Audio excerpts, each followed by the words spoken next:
Right, so welcome to this 1750 points game of 10th edition Warhammer 40,000. It's Blood Angels, they're back. Their 2,000 points list trimmed down slightly for 1750 points to take on Tom's Genestealer Cults. They haven't been on YouTube yet, have they? This is the debut, really. Only been on the Plus channel once, yeah. Oh, right, okay. So and I think that was only 1,000 points, maybe even less. This is the biggest game with them. So, Tom, have you at 2,000 points on you, pretty much? Oh, I've got 2,000 points, yeah. Oh, right, okay, so we've gone for 1750. It's the first game. Tom's debuting them here on YouTube. And then, how many games have you played with 10th with them? None. Oh, okay. So we've trimmed it down a little bit, just to give Tom's head a bit of space. And I only played 2 games of 9th with them. Right. So, this is super fresh army here.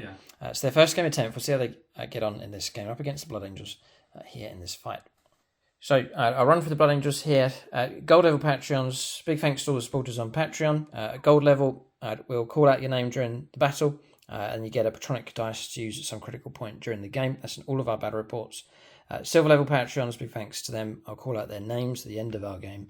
And then bronze level Patreons as well, get the name in the end credits. And all the Patreon supporters, gold level, silver and bronze, all their names are in the end credits of the video. So big thanks to them for their support. It does help support the channel in a big way. Also SSWG War Games Club, and part of the support now goes towards the formation of an Astra Militarum army for the channel as well. So there's 3 things that you can support when you sign up and help us out on the Patreon page. Link for that in the video description below.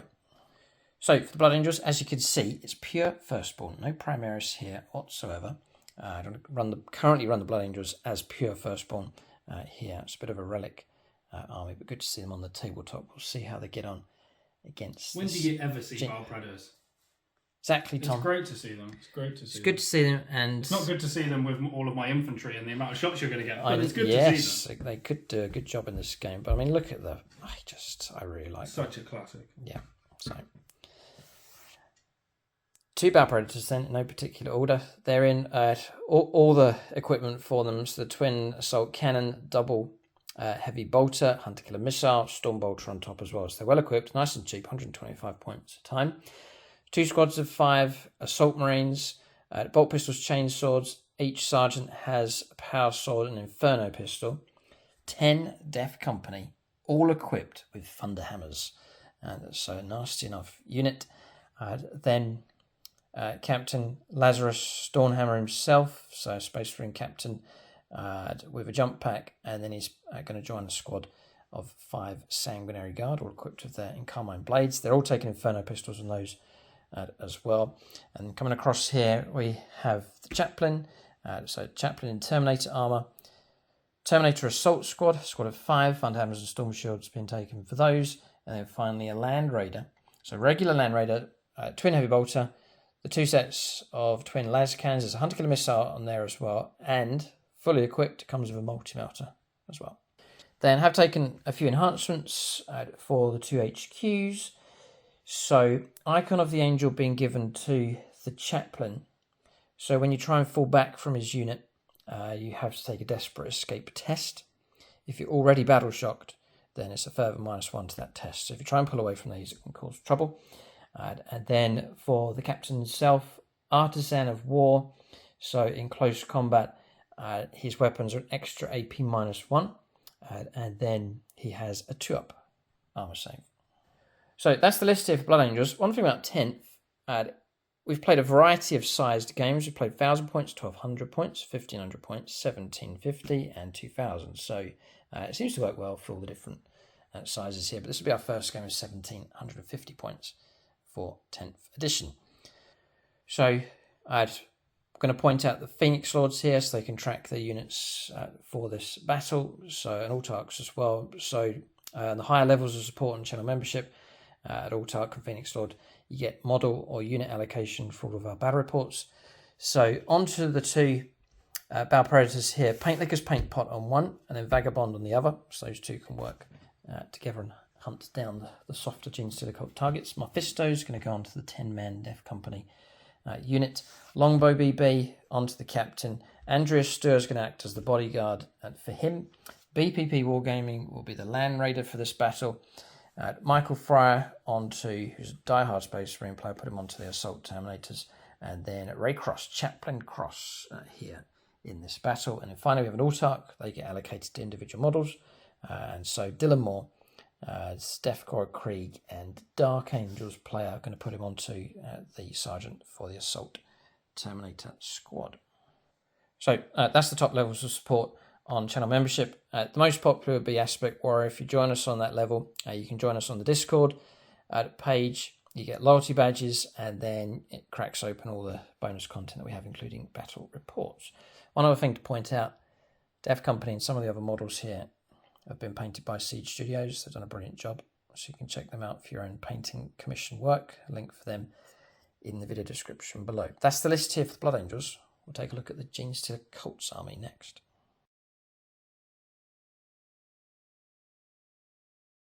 Alright, so Genestealer Cults, they're going to outnumber the Blood Angels for sure. Look at all this stuff that they get. And some things return, don't they? They come back from the... Nope. All battle line automatically return. Oh, right. So there are ways you can get around it, which I will obviously tell you, otherwise that would be cheating. But there are ways you can get around it. Any non-vehicle, non-character unit that is destroyed on a 4-up, you put them in reserve and you put a blip down on the table. Then I believe it's at the end of your next movement phase. You've got a chance to move within 9 inches of the blip. Stop the blip. If you move within 9 inches, then the blip is removed. If you do not, then they will come back on a 4+. If they're battle line, they add 3 to that, so they come back on a 1+, so they automatically come back. Gotcha. Wow, well. Okay. So it's quite a fun, fluffy mechanic, but if you automatically get all of them back, that's like having a 2,250 point army instead of 1,750. Yeah. You won't get your characters back, they die. But... Okay. Right, 1,750 points of Genestealer Cults then. I will go through probably just the basic battle line first. So we've got 2 10-man squads of neophyte hybrids. One of the squads has got the seismic cannon in it, but apart from that, they're just bare bones, equipped with what they're equipped with, some shotguns, some auto guns. Then I have a larger squad of 20 neophyte hybrids. This squad has the Primus attached to it, which allows them to re-roll all hits. And then it also has the Nexus attached to it, because Genestealer Cults can do that, which allow them to, once per turn, you can select one model or unit from your army with this ability. So that's all of them. And they can have a stratagem for free. So it could be a 2 CP stratagem, be free, and that's once per turn. Yeah, cool. Which is pretty incredible. And then the Nexus also allows you to move the little blips around a little bit. I've got some enhancements on the Primus and the Nexus. The Primus has basically what Vect used to be. So it's Meticulous Planner, 40 points. Basically, whenever you use a stratagem, I can spend a CP. If the bearer has on the battlefield uses... No, I don't even need to spend a CP. It just increases the CP of yours by 1 for the rest of the game. And then the Nexus has also got an enhancement as well, which grants the 20-man unit Infiltrate. And whenever you spend a stratagem on them, you roll a 4+ and get a CP back. So you can spend a stratagem on them, get that stratagem for free, and then roll a 4-up and gain a CP. Captain Shenanigans. It's a little bit. I mean, I think that will probably be maybe changed at one point. Next up, we have the Aberrants here. So I've got a 10-man squad of Aberrants and an Abominant.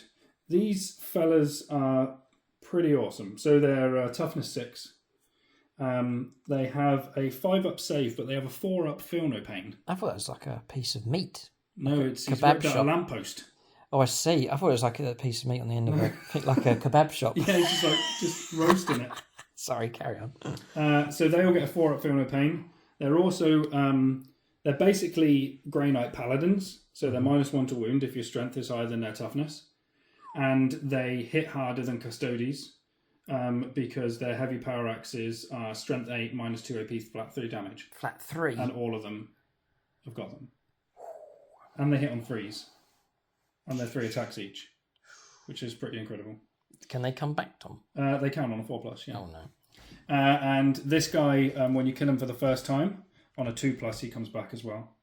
And I've given him an enhancement.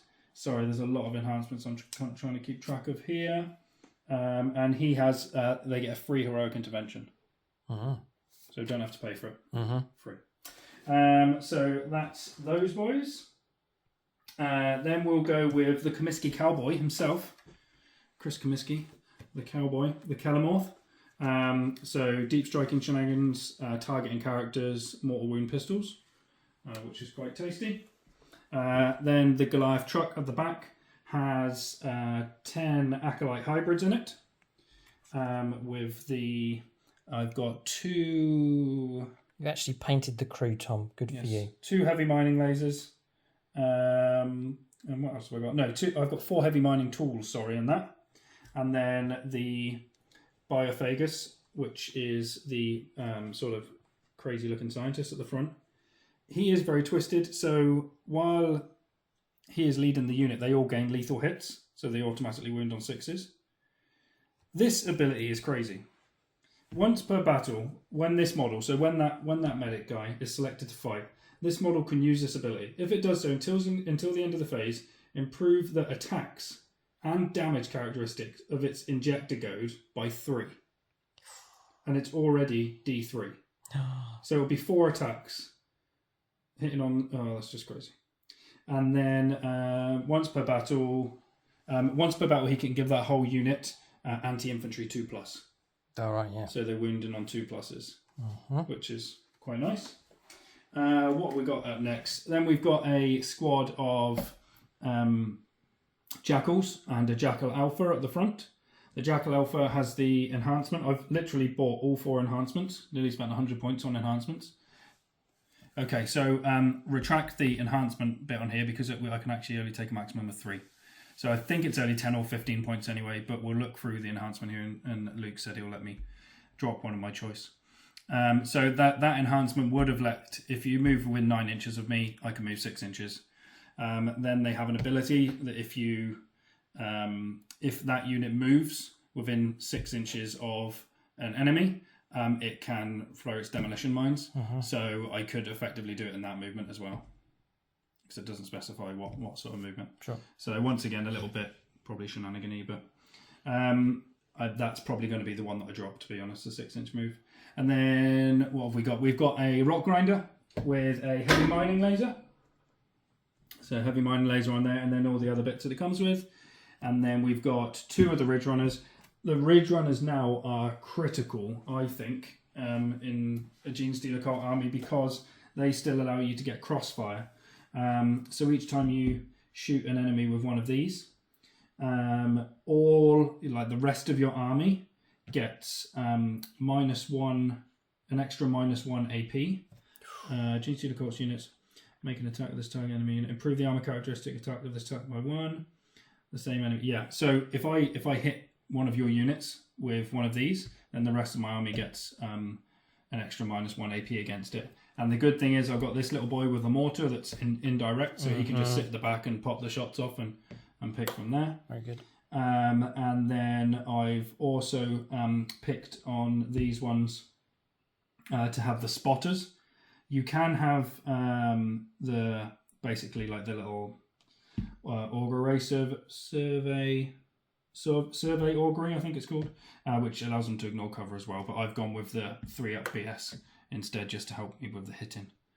But that is it. That's my 1,750 points. I know it's a bit long-winded, but it's all new for me. So, well, there we go. They've arrived on the channel, and if you're a Genestealer Cults player, let us know in the comments section. Tom, we can make some new friends today, can't we? Some other cult members here, but well done to Tom for painting these up. Straightforward enough, was it? It's contrast. Yeah, contrast. Take a look at some of the models here. So good work from Tom. He's done a really good job, and a very appropriate colour scheme here for these: the orange, and the kind of off-white colours going on looks very cool. I went for speed, but I wanted them to look decent enough when they're on camera. So yeah, really good. Flash looks nice on that one. Pick out some of the others. This guy looks good. Now, Tom, you're saying that this map is actually... Yeah, Warhammer World. Warhammer World. There you go. That's how you get in. And this guy, what's this guy called? He is the Primus. So he is my warlord. So like he's also got the ability to... I get to redeploy 3 units as well with him. So lots of shenanigan-y things. But that's what Genestealer Cults are about. Yeah, no, it'd be fascinating to see how they get on in this game. Do you want to call out your Phoenix Lords and Autops? Yep, we've got Lucas Brown on the basic squad here, Daniel Cunningham on the squad with the seismic cannon. Then we've got JP as a Primus, but he's obviously just going to be taking hold of that whole unit. We've got Gutby at the front. And then we've got Midnight Miniatures on the guy with the chunk of meat on the end of a bit of metal. Nate Miller's in charge of the... I'm just struggling with names of them at the minute. Acolyte Hybrids. And then Ben Shaw's on the Rock Grinder. Chris Comiskey is obviously Chris Comiskey. Amy Almo is the Jackal Alpha. And then we've got...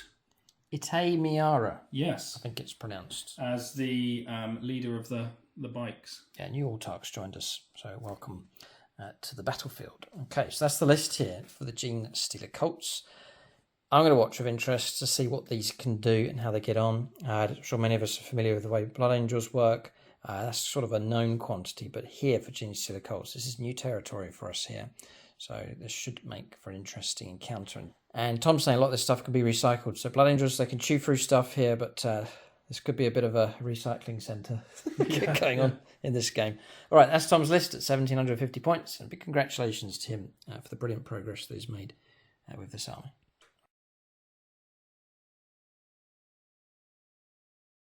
All right, so we have a mission, just marking out the table here. So cards have been drawn. So Sites of Power is the mission. Deployment Zone is Search and Destroy, so playing from corner to corner. And then the mission rule is Minefield, which is quite straightforward. So every time you roll a 6 to advance, take a mortal wound. Minefield's quite fitting in thematically here with the way Genestealer Cults work. Sites of Power. So there's 5 objectives on the board. We'll pick those out for you first of all. So there's one dead centre with a cat sitting on top, just over there. Meow. And then there's a home objective here for the Blood Angels, just at the edge of the rock. Tom's home objective, just at the corner of that ruin. There's 2 others in no man's land. There's one just tucked in here in this ruin, and then one just next to the ruin across the other side over there. So 5 objectives in total. So turn 2 onwards. The aim is to get characters onto these objectives. I've got 2. Tom's got 6 characters. That suits him quite nicely. You get characters onto the no man's land objectives. That's that one, the middle one, and the one across the other side. So the objective markers in no man's land are sites of power. At the end of each command phase, the player whose turn it is empowers all sites of power that they control that have one or more character models from their army within range. Each site of power remains empowered by that player, whilst one or more of their character models remains in range of it. Trying to get characters onto these no man's land objectives. And then turn 2 onwards. At the end of each player's command phase, the player whose turn it is scores 3 victory points for each objective marker they control, and an extra 3 victory points if you have a character on one of those no man's land objectives. So basically this one here, if you control it and have a character on it, it's worth up to 6 victory points. Very, very tasty here for these no man's land objectives. It is capped at a maximum of 15 victory points per turn for that. But really, this should be a fight for the central ground with characters playing a vital role here in this game. So that's the mission. We'll cover secondaries. I think Tom's going to be drawing randomly. I'm going to go for fixed. So we'll call those out here for the Blood Angels. Just mentioned terrain as well. So these are obviously going to be played as ruins. We're going to play this as one block for a ruin and just go from hard edge to hard edge across there. So this is going to be a nice obscuring terrain here. There's a large ruin in the centre. There's a couple of ruins across the other side. And then the rest of the terrain, like all the stuff across here, is going to count as hills, neutron containers, and so on. So units that that it's covering them, they can gain the benefit of cover. But that's about it. It's a couple of barricades spread out across the board as well. Okay, so secondaries for us, we've gone for assassination. Tom's got loads of characters, and how crucial the characters are going to be in this game. So definitely going to put that on them, so that's fixed.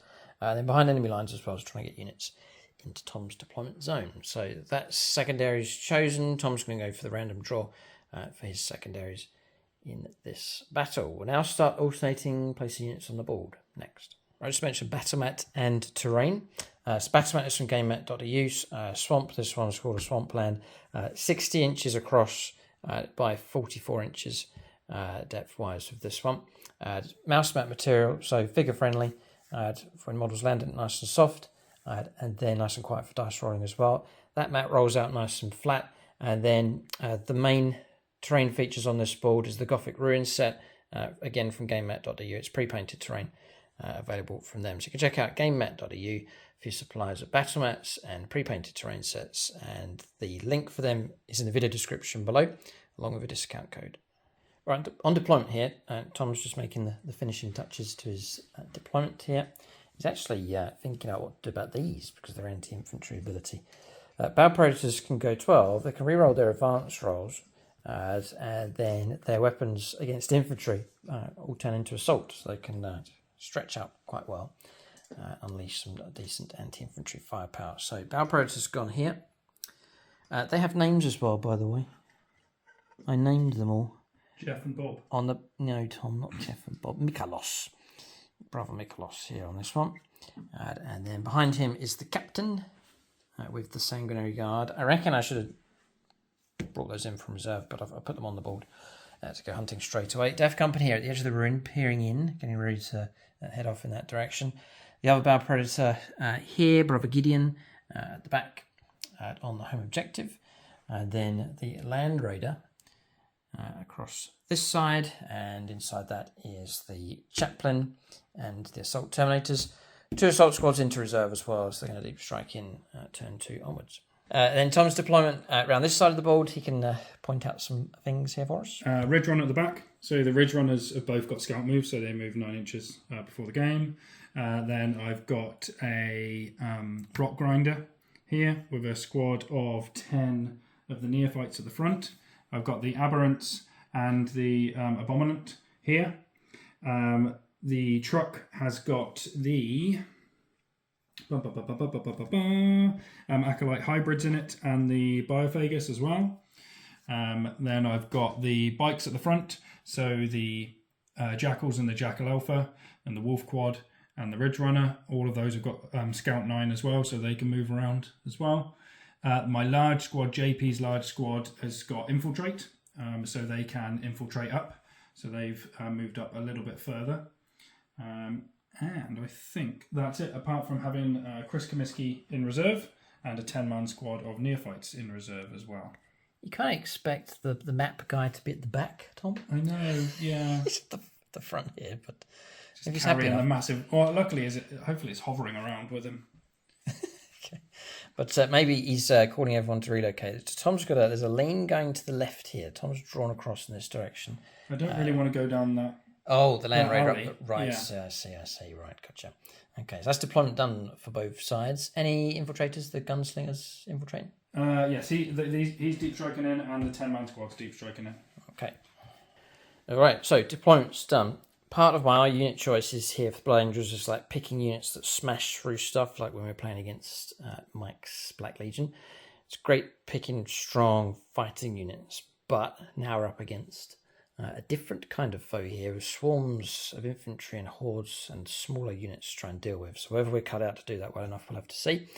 And then Tom's got this recycling ability going on that's possible with his Genestealer Cults. So we'll see how that works out as well. We're going to the first turn of the game, which will roll up to see who goes first. I can choose now to move 3 units or put 3 units in reserve. And I think because of the way this one is actually worded, I have to do it before we roll off. Okay. But I don't think I am going to do it. The only thing...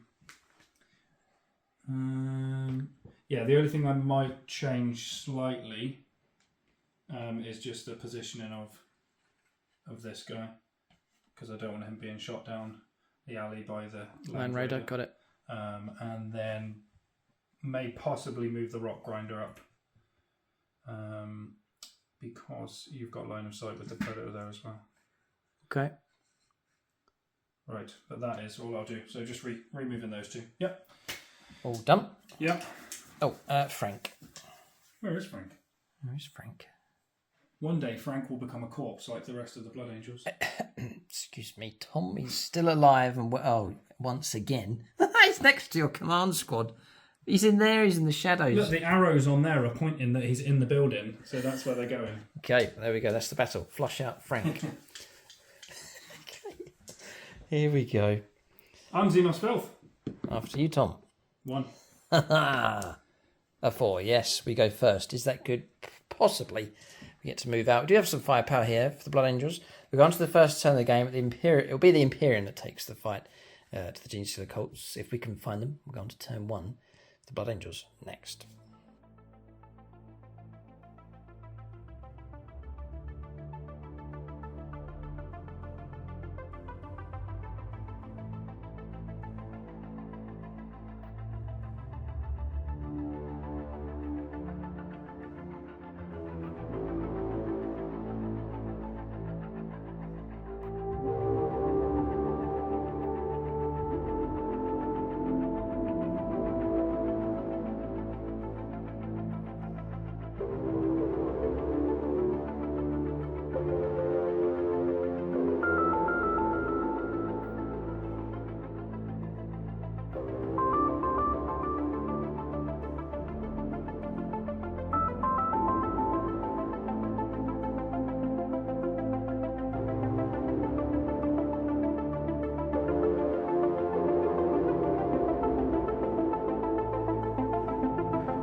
Alright, so we're on the first turn of the game. Tom's got some scout moves to do or not do. It's his choice here. Some of his units can make scout moves. We're just thinking about whether to do them or not and where to go.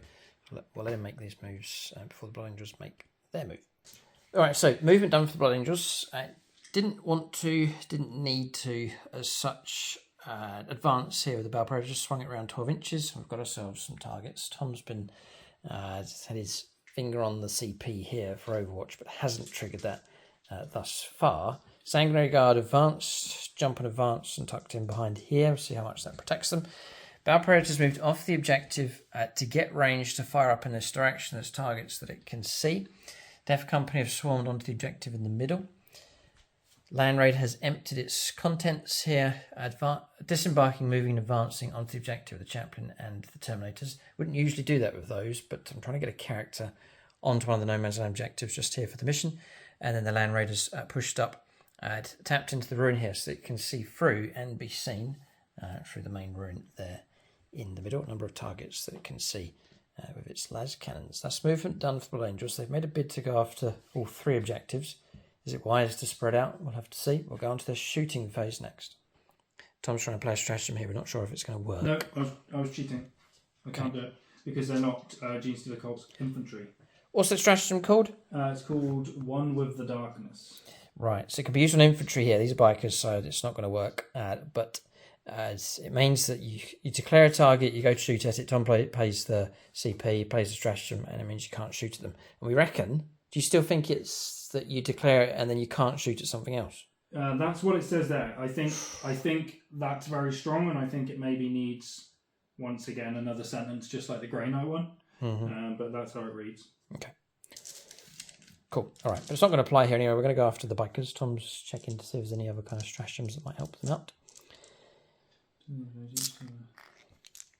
I think I should go heavy bolters No, you first. go ahead. All right. 2 heavy bolters. We've played Oath of Moment on these. Starters raw. So we're looking for 3s. Rerolling. Okay. Then we're looking for 3. Toughness 4. 3s to wound. Rerolling. Okay, so we've got 5 saves at AP -1. Each one's damage 2. This isn't too bad. AP -1, so 6s. Okay. And how many? 5. 5. There's 2 6s. Phew, good rolling. And they are 2 wounds each, I believe. I'm looking at the wrong person. Get 5 up saves, 2 wounds each. So I will take that one. Tom's nicely illustrated for us the softness of the battle axe. Yes. For models. I dropped one of mine earlier on as well. It just bounced quite nicely. Soft landing. Okay. Noticing a pattern with your armies, Tom. To negate the saltiness and annoyance of losing stuff, Tom's forming armies that come back again. Either they come back again or you get bonuses for them dying. Like it works. See, It works, Tom's very cheerful here. these are the salt miners. So Oh yes, this is okay. this is the salt swamp. Now, I'm going to move on to the Salt camp? yeah. Salt camp. 3s. Aren't 6s something?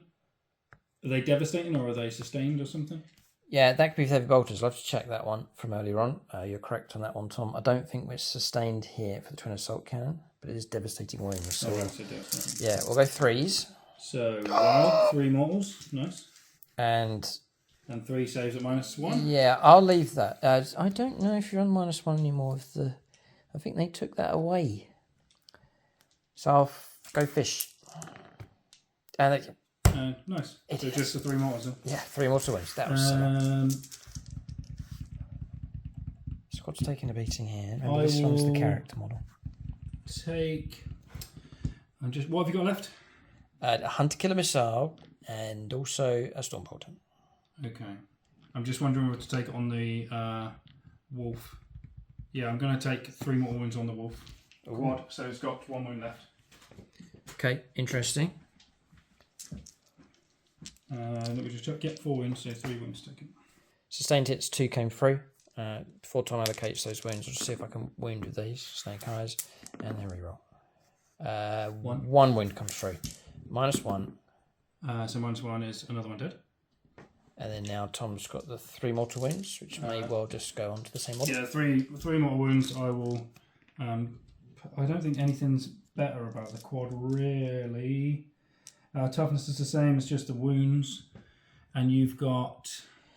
Hunter killer and storm bolters. Come. Yeah, so I will.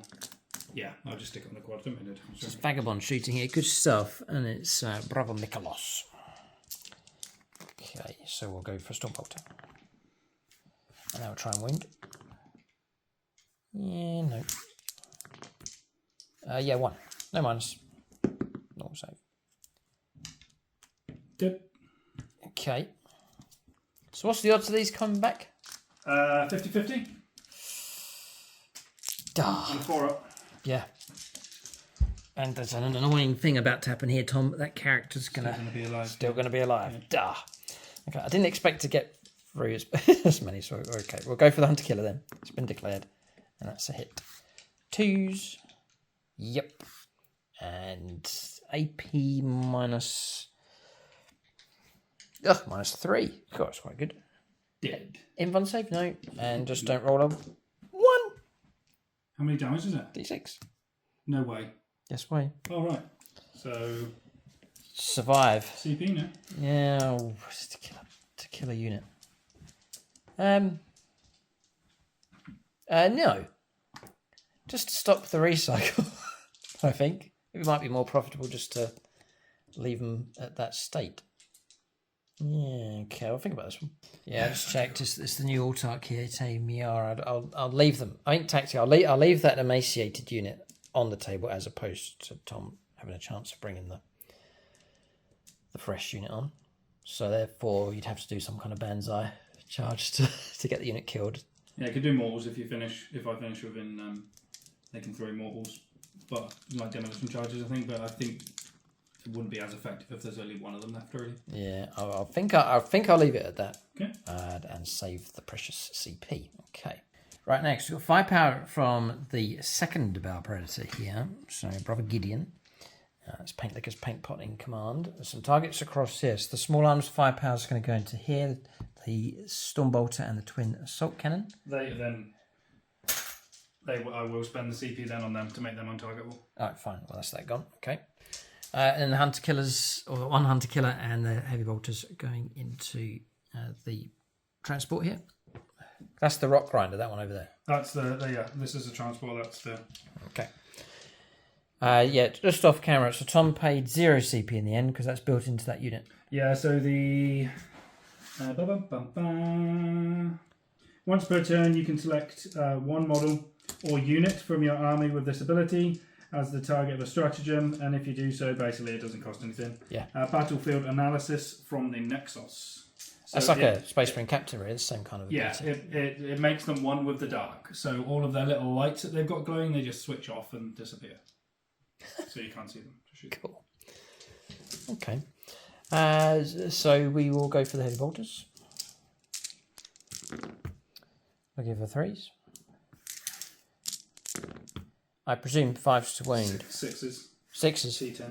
Oh, fine. Yeah, 1 comes through. AP -1. Oh no, is it still strength 5? Yeah. Yeah.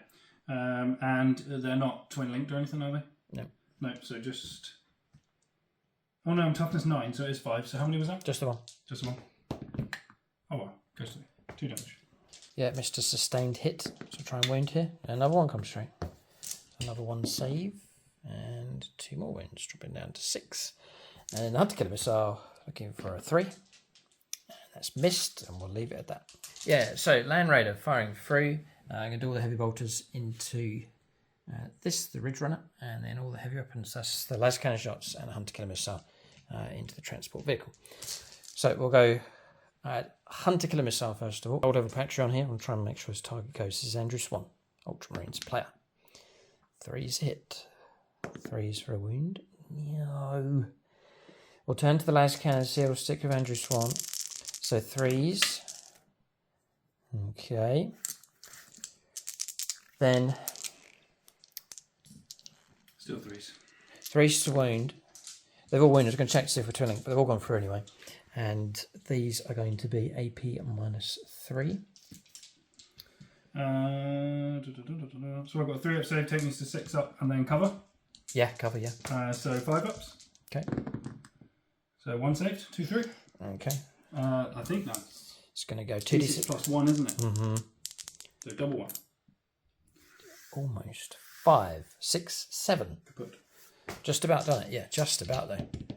And it doesn't blow up. Okay. It's just a transport vehicle. It's a bit like an orc truck, I suppose. But that target's been destroyed. So Tom's disembarked to the unit. Did roll 3 1s, 3 mortal wounds coming through. So 3 models slain from that squad. And then the model's been removed from play. Okay. All that's left to do is a twin heavy bolter into here. Just the 1 hit. Twin linked. A wound, perhaps, Tom, with strength 5. Toughness. Yeah, 5, so you need to wound. Yeah, 1 wound comes through. AP -1. I can't roll any saves today. 2 wounds taken on the Ridge Runner. I think that's the end of my shooting phase, and we've got no charges to take place. We're going to end our turn at this stage. Blind Angels have moved out. They've laid down some firepower. They've caused trouble for this biker squad for sure, and then destroyed one of the transport vehicles. Not horrific damage, but some Decker coming through. Blood Angels moving out. We haven't captured this objective. We've swarmed on that one.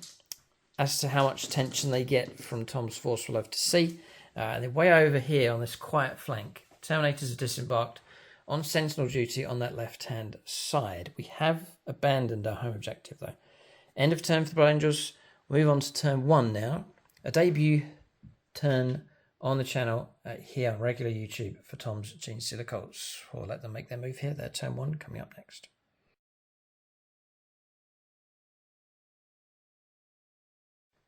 Right, so Tom's on his turn 1. Secondaries drawn is assassinations. That's going after my characters. And then also attempting target. So Tom needing to go after. It's a objective which we get to pick. So we've picked that one over there. So that's the one that Tom would need. It's 1 CP to dump. Ditch, isn't it? Yeah. I'm almost tempted to do that because I can't really get either of those. Yeah, tricky ones. I'll keep assassination, okay. And I'll get rid of attempting target. Okay. And then I'll get cleanse. Kind of similar. It's clearing objectives that aren't in Tom's deployment zone. So that one over there, this one across. And then here. it would mean I can't shoot over here, and I need to shoot. So. Okay. So yeah, it means cleansing this objective. This one in the middle here. So it's a tricky one. We'll let Tom make his move set. Right, so Tom's move, the game's almost shifting like from end to end. Genestealer Cults around this direction and Blood Angels at the other end of the board. So Ridge Runner shifted round to here. Remember it's got that crossfire rule, so it can help out with the AP minus going on. The Bikers have pulled back across here. Yeah, then the Neophytes have just moved around with the Nexus and the Primus. So these characters are now on the objective. Yeah, so they'll be buffing these guys when they try to take out the tank. And then the Acolytes have moved up, regained 2 because of the icon. 2 that have died out of the 3, so nearly back to full strength again. The Bikes have just moved back. The Jackal Alpha has moved back to get a clean shot on the Predator. If I hit the Predator, then all of my guys are re-rolling 1s. Doesn't really matter massively because these guys are all re-rolling all their hits anyway. And then all that I did is move the Aberrants back around here to form a counter-offensive against the Death Company when they come through. And I've got the mortar here to hit some units out of line of sight. The Neophytes are staying on the home objective. Didn't gain a CP, remember that? I didn't gain a CP yet on a 4+. I get to roll to see whether they gain a CP, and I didn't. And then the Rock Grinders just moved up a little bit. It's pretty much come to the conclusion that it's probably going to be destroyed by the Lander in the next turn anyway. So maybe just to try and take a few Death Company with it before it goes. Okay, movement done. Shooting phase next. Right, first bit of shooting is the Jackal Alpha here. Just a single shot. Single shot on the Predator. Hits on a 2, luckily. That's all I needed to do, really. Oh, no. She hits on a 3? Unbelievable. Cool. Is it a heavy weapon? It is a heavy weapon, yeah. Yeah, if you sit still, it gets it. Oh, right, I didn't sit still. I should have just... No, because then I would have had to move out of the way. Right, so that gets rid of my reroll 1s anyway that I was going to get. So then next up, we'll go with the Achilles Ridge Runner. And I'm going to fire the twin heavy stubbers into the Sanguinegard. And I'm going to then fire the Achilles missile launcher into the Predator. Okay. So we'll go with the 3 shots from the Achilles missile launcher. Tom's going to use the Darren Gardner dice. So because I have the spotter, my BS is 3 instead of 4s. Cool. So 3 hits. And this is strength 9. Toughness 10. So 5s. Vehicles are tough, aren't they? Yeah. 1. And it's -2. Okay. So we will just take a 5-up save. 3 damage. Ouch. Oh, I can see the spotter. There he is. This guy here in the little cubicle. He's like, oi! Shoot that. Okay, good job. Big red thing over there. 3 damage, 3 damage. What can I do? Just going to take it. Oh, no. Dropping down to 8 wounds left. The twin heavy stubber, which is 3 attacks. Rapid fire. Yeah, I'm within 18, I would say. I would double check, but... Oh, yeah, definitely. Yeah, Yep, so then no worries. 3 more. Toughness 4. Toughness 4. And we are strength 4. we are twin linked, so we are rerolling wounds. So 2. And it is a whopping 0 AP. 2 ups. Passed both. Okay. Right, so at least now the Achilles Ridge Runner has hit this target. So everything that shoots at this target from now on is going to be an extra -1 AP. Really So that'll make all of the guns -1 AP. The normal ones and the ones at the back even better. So going on with that, we'll go straight into this, and we'll go with the 2 mining lasers into the Predator. And because this one is quite important, I will call upon a Patreon. Is it Patreon, Tom, or Patreon? I think it's Patreon, but I get used to saying Patreon because you say it all the time. Oh. So that really helps my case, Tom. Yeah. Cheers. I'm going to go with I'm going to go with Marcus Anthony because he's knits. And I think I used to say Patreon, and then someone told me off and said it's Patron. I think it just depends if you're American or British. Yes. Okay. Is what I think. Right. We all mean the same thing. All mean the same thing. I was thinking about using Armor Contempt. I don't think it's worth it here. Might regret that, but go ahead, Tom. Right. So 2 heavy mining lasers. These are heavy, so they're hitting on 5s, which is pretty awful. But I'm re-rolling because of the Primus. So 1 hit. Yeah. And then wounded on 3s. I would really like that to wound. So I'm going to spend 1 of my CP. And because it is my turn now, the CP that I spend, I'll spend for free. And I will... Correct, Ooh. yeah. Fresh turn. Ooh.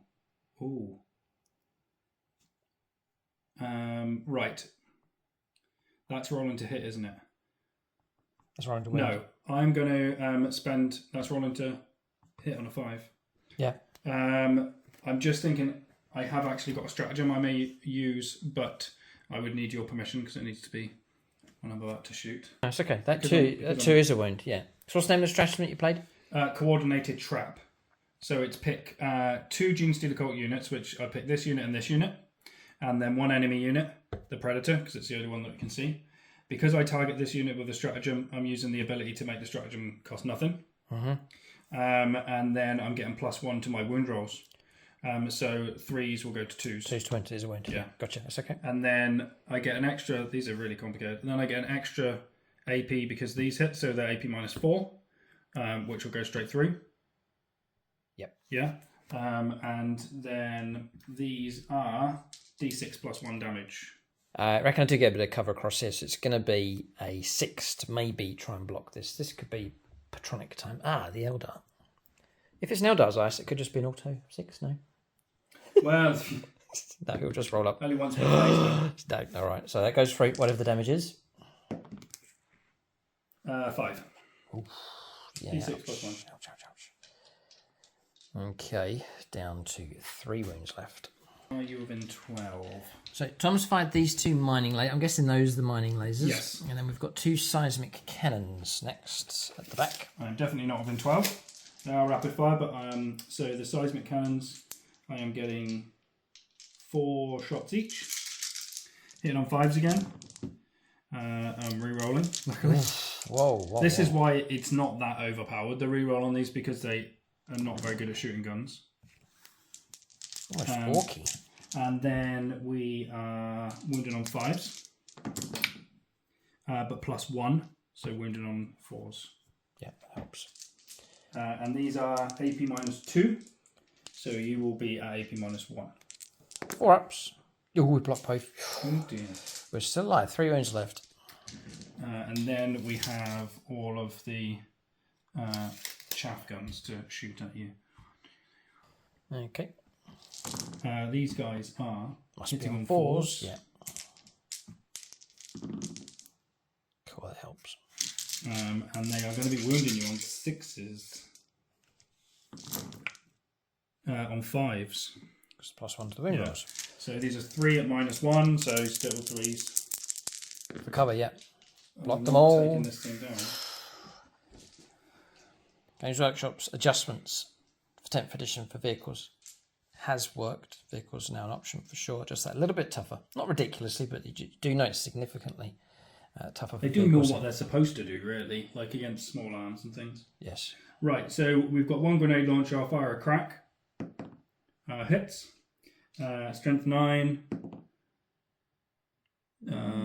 Your toughness 9, aren't you? 5 4s, yeah, force to win with your So bonus. nothing there. And then I've got 2 flamers which aren't in range. So that is that. Okay. Okay, Tom's going to fire the mortar at the back. So it's D6 plus 3 shots. It's going to the Death Company. So 5 plus 3 is 8. And then plus 2 because there's 10 of you. It goes to 10. Now it's indirect, but I can actually see you, so I won't suffer the penalty for indirect. So I'm hitting on 4s normally, but because I'm spotting, because I've got the spotter ability, I'm hitting on 3s. It's good. Is it? Is it damage 2, Tom? Oh no, it's just a little mortar. That's scary. No. It's strength 6, so 3s. And you're not minus 1 AP, and you're in cover, so you're on a 2-up. Can't. Oh, no, you can't. Yes, yeah. We had this so discussion. 5 3-ups. Yeah. I'd be happy if 1 died. Yo, No. dice are on fire here. I'm not even using the Xenos dice. This is the Blood Angels dice here. Power armor forever. 6-inch, yeah. Oh, 36s. 36-inch, yeah. Stubborn. 3s. Oh, good dice roll. And then Strength 4. 4s. Re-rolling because they're twin linked. Triple 2 to triple 1. I've not seen that happen before. Okay. Right. Okay. So then, last but not least, really, is the Goliath. Yeah, the Goliath truck. Sorry, no. Rock grinder. Goliath rock grinder. Right. Yeah, Goliath rock grinder. Yeah, you got Goliath right. Right, so we are going to go with the heavy mining laser. Yeah, chance to see this thing at work. Tom actually can't see the Land Raider, so it doesn't happen often. The Land Raider can't be seen, but Tom's going to put the firepower into the Death Company. It's D3 shots for 3, and it's blast. Okay. So I get 2 extra. I am hitting on 4s. Yep. And I am wounding on 2s. And this is now AP minus 4. Wow. Straight from armour. Each one's dead. Then cover. On 4 dice. 3 dice. 3. Blocked 1. 2 dead. 2 dead. What's the damage, Tom? D6 plus 1. Oh, have they got Fiona Paint? They do, yeah. Just on the off chance. Highly doubt it. First one, 6 damage. Okay. And second one, 6 damage. Okay. I'll roll just in defiance here. You never know. Okay. And look at that, Tom. That's a good try. Oh, what is this one? Okay. 2 dead. So 2 slain. There's 8 of them left. I think, did I maybe do rapid fire wrong earlier? How much extra do I get if I'm within half range? It tells you in your profile. Each profile's different. It's not always double. Oh, right. Rapid fire 3. Oh, yeah, so it is double. Right, so... Like for the Orcs, they have 3 shots. Then for their rapid fire, I think on their big shooters, it's rapid fire of 2. So you actually get 3 plus 2 shots. It's not always double. Right, so we have done heavy mining laser. So heavy stubber. Yep. We are hitting 3 times. And we are wounding 3 times. Well done. And these are now minus 1, but... Cover 3 ups. Blocked all of those. Okay. Blood Angels showing some resilience here for sure. I think so. Okay, that's it. Charges? None? Don't think so. No. No Strange charges. one, this one here. Blood Angels, just with the scenario, have been forced to spread out. Terminators usually in the thick of the fighting on the far left-hand side. Death Company, where they need to be, really, for this game. And then they've got a bit of a contest, an escalating battle over on this flank. Tom's amassed a good number of units across here. He has claimed this objective, but it's precarious as Blood Angels units poised to strike, and the damage hasn't been as high as Tom had hoped. Blood Angels, having surged forwards, have then abandoned their home objective. So there's some funny twists and turns going on in this game. Both sides yet to get to grips with each other. I'm going to get rid of Cleanse for a CP. Okay. So that's pretty much it for the turn. I've noticed for the Blood Angels, I've got some hard-hitting units, talked about this already, but when I trimmed this list down, one of the units I dropped was the Scouts. They would have been useful for taking objective on the flank, holding home objectives. You do need those multiple small units. Tom has them in his list, such as the Neophytes across there on the home objective. Sentinel duty, just on objectives, doing their job. This Blood Angels list will need that. That's something to bear in mind, because I'm having to, if I do hold units back, they're ones that should really be in the fighting and contributing, and so I've decided to abandon home objectives. That's something to bear in mind, with the Blood Angels having to send out sort of hyper-elite units onto flanks and so on to cover those objectives. But quite a unique scenario, this one. But this battle round comes to an end. I'll give you an update on the score if any points have come through. Okay, so no points for anybody at this stage. As we said, both sides yet to get to grips with each other. That could change perhaps on turn 2. I'm wondering though, Blood Angels definitely to go after this one. But should we, and why would we, leave those 2 no man's land objectives? We'll see. We're going to the second turn of the game for Blood Angels coming up next.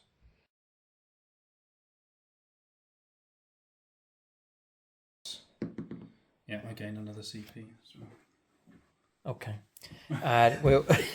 We need to explain what's going on here. The rule book's been cranked out for this one. So I've moved the Barrel Predator around to here to get it in range of the objective. Tom's then declared Overwatch. Overwatch is interesting. It's all in the detail here. So Tom can do it fine. I just want to point something out to you, just for your own gaming help. Your opponent's movement or charge phase. So we know that one of the changes for 10th edition was that you can do it in the movement phase, which I think is very, very cool. Then just after an enemy unit is set up, so that's Deep Strikers, or when an enemy unit starts or ends a normal move, advance, fallback, or charge. So even before a unit's opponent says, right, I'm going to move, just even before they start their move, you can declare Overwatch. So if the opponent might be trying to pull something away to escape, you could shoot at them just before they move. Or it can be done just after they've moved. It's a really, really versatile stratagem, this one. Now, there's other stuff going on here as well. So, for example, you're in close combat with an infantry unit against a tank. You can't fire at them into close combat. You can wait for them to pull away and finish their move, and then that disengaged unit can then shoot with Overwatch as well. So there's all sorts of stuff going on here. It's worth doing it with that unit because Tom gets rerolls, right? Yeah. Okay. Okay, so Tom can... start with the mining lasers. So 6s. I think he's going to do this. Well, there's a 6. There's a 6. And re-rolling. Yep. Okay, so 1 hit from that. It's Travis and Jen. This is Jen first with the mining lasers. She's got a hit. Trying to wound. Yes. Oh, that's good. -3. Oh. And you're now in the open. 6 up. If anyone can do it, you can. Yeah. Is it a damage 3 weapon? It is D6 +1. Help me, Maxfield Knuckles. You're my only hope. Have you done it? I have, Tom. I have. Yep, definitely is. You know, you were saying about me not getting salty using this army. It's slowly coming back to me with your rolls. I'm the innocent party, Tom. I just roll the dice. These are the seismic cannons. They are 4 shots each, but then rapid fire 2. Whoa! 6s. 666. This is Travis. Whoa! Oh, lots of 6s. Yeah, but then I need 5s now. 5s to win that. It's a big roll, this one. I can see 1. 1 goes through. And what is the minus on that one? -1. So a 4 up. I'm going to go for help. I've got to keep the wounds off this thing. Nicholas Lucas is an Imperial player, Grey Knights as well. No, what's 2 damage. It is 2 damage. No, I can't do. I command reroll. Oh boy. Yes, got it. Oh, it's kept 2 damage off that thing because it teeters on the brink of destruction. I'm trying to keep Brother Mikolos alive.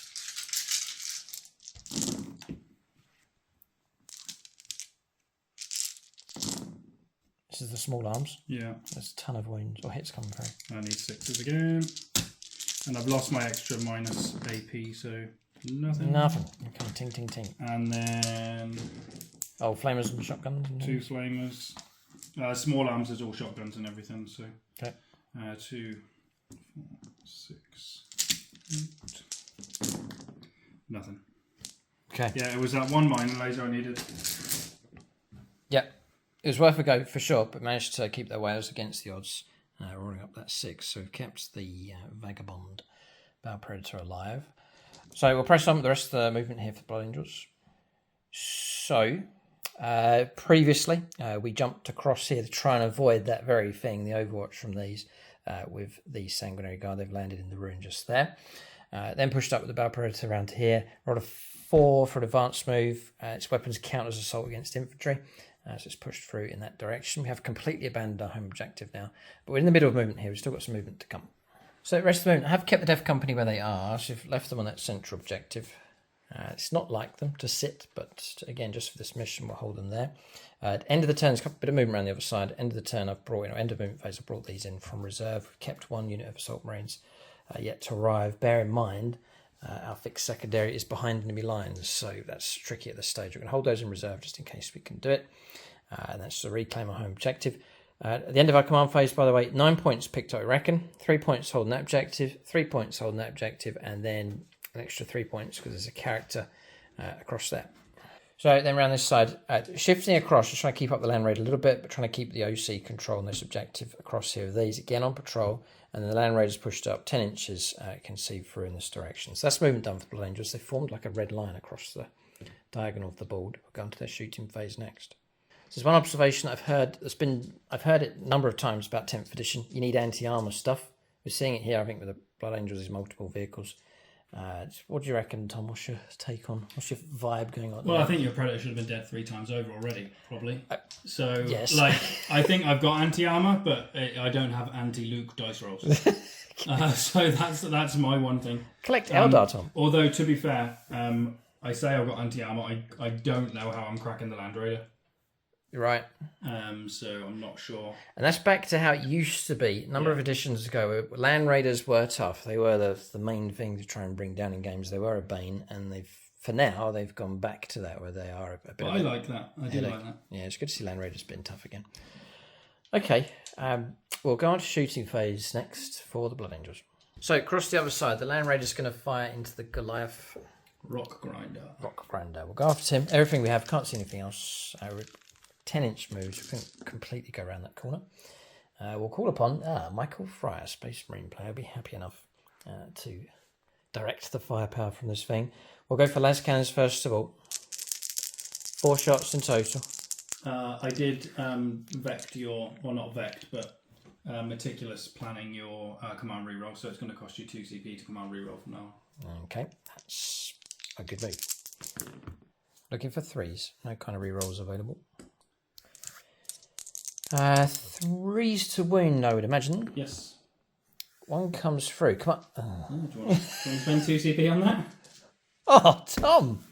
That's really bad. Just seeing if we're twin linked. No, we're not. Okay. I can't command reroll. Oh, right, okay. -3. -3. I'm on a 3-up save and behind. Yep. Cool. So 5s. 5s. Got it. Oh, Tom can. I finally rolled a 6 as well. save. Okay. We'll go for multi-melter. 2 hits. And strength 9 on this one, Tom. I'm toughness 10, so 5s. 5s to wound. Whoa. Come on, Michael Fry. No, nothing. No oath of moment on that target. Perhaps should have done that, but anyway, it's too late now. Oath of moment's on here, by the way. Then we're going to go for the twin heavy bolter. Just the 3 shots. Land Raider's going to do nothing here. Nothing. 0. Okay, so vehicle taking on vehicle. Both sides tough enough. Next, I'm going to fire the Inferno pistols into here. So it's 5 shots in 3s. And it's probably 2s for kills. These are AP. Yeah, we're going to go. That's 4 slain. Okay. Oath of moment for that hit, which did hit. 2s for another kill. Yeah, another one dead.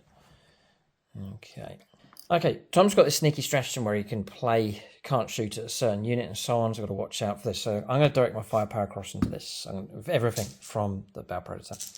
So we'll go for... You're -1 to hit now because you're 1 to 3. Damage bracket, correct, yeah. Looking for 4s. Whoa. So Chris Heim for this firepower Space Marine player. We're looking for 5 to wind. Yeah, it's nothing. That's not so good. Twin assault cannon next. That's a shame. Looking for 3s. Looking for 4s, sorry.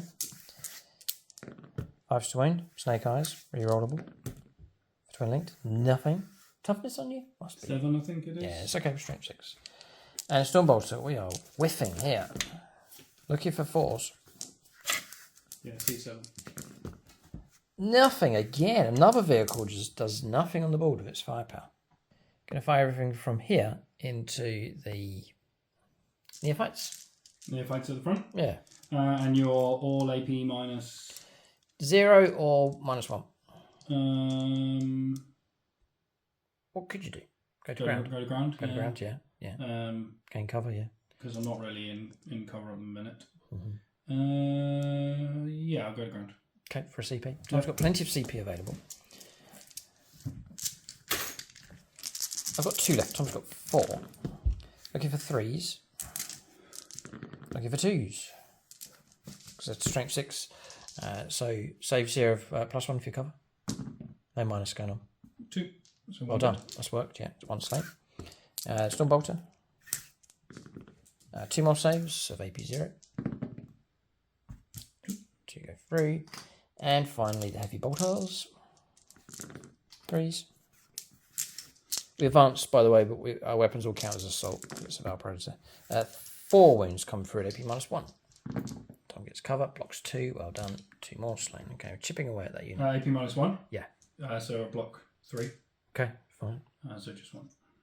All right. Okay, that has helped to limit some of the damage coming through. Much of the firepower is complete here, if not all of it. I think we have finished. Yeah, so we're going to go on to charges, which we do have some. All right, so charges taking place. This is one across here has gone ahead, no problems. Those swung in. It's an 8-inch charge, so to wrap a number of them around us to make sure they got base contact. So we will attack here. And the Sanguinary Guard, they've all got the blades, so it's 4 attacks each. Blood Angels, an extra attack on the charge, and +1 strength as well. Tom's been thinking about using a stratagem to try and help them out. He reckons his unit's going to go. So 25 attacks, the Sanguinary Guard. They're 4 each, +1 for Blood Angels here. So 25, and it's that Oath of Moment's been played on there. So this is where it could really hurt here. So we're looking for 3s. Let me reroll these. It's a high rate. Okay, 4 have failed. So it should be 21 coming through. And then we're looking for 2s to wind. 2s for kills. Strength 6. Strength 7 in total, I reckon. Nice. Strength 5, Blood Angels +1, and then coming across here from the Captain is +1 to strength for characteristic and melee weapons. Yeah, I'm very dead. For Angel's Wrath, if you end a charge move, yeah. Yeah, very dead. So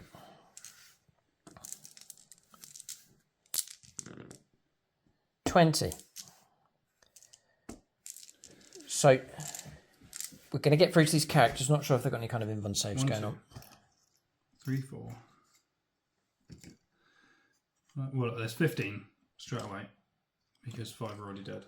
Okay.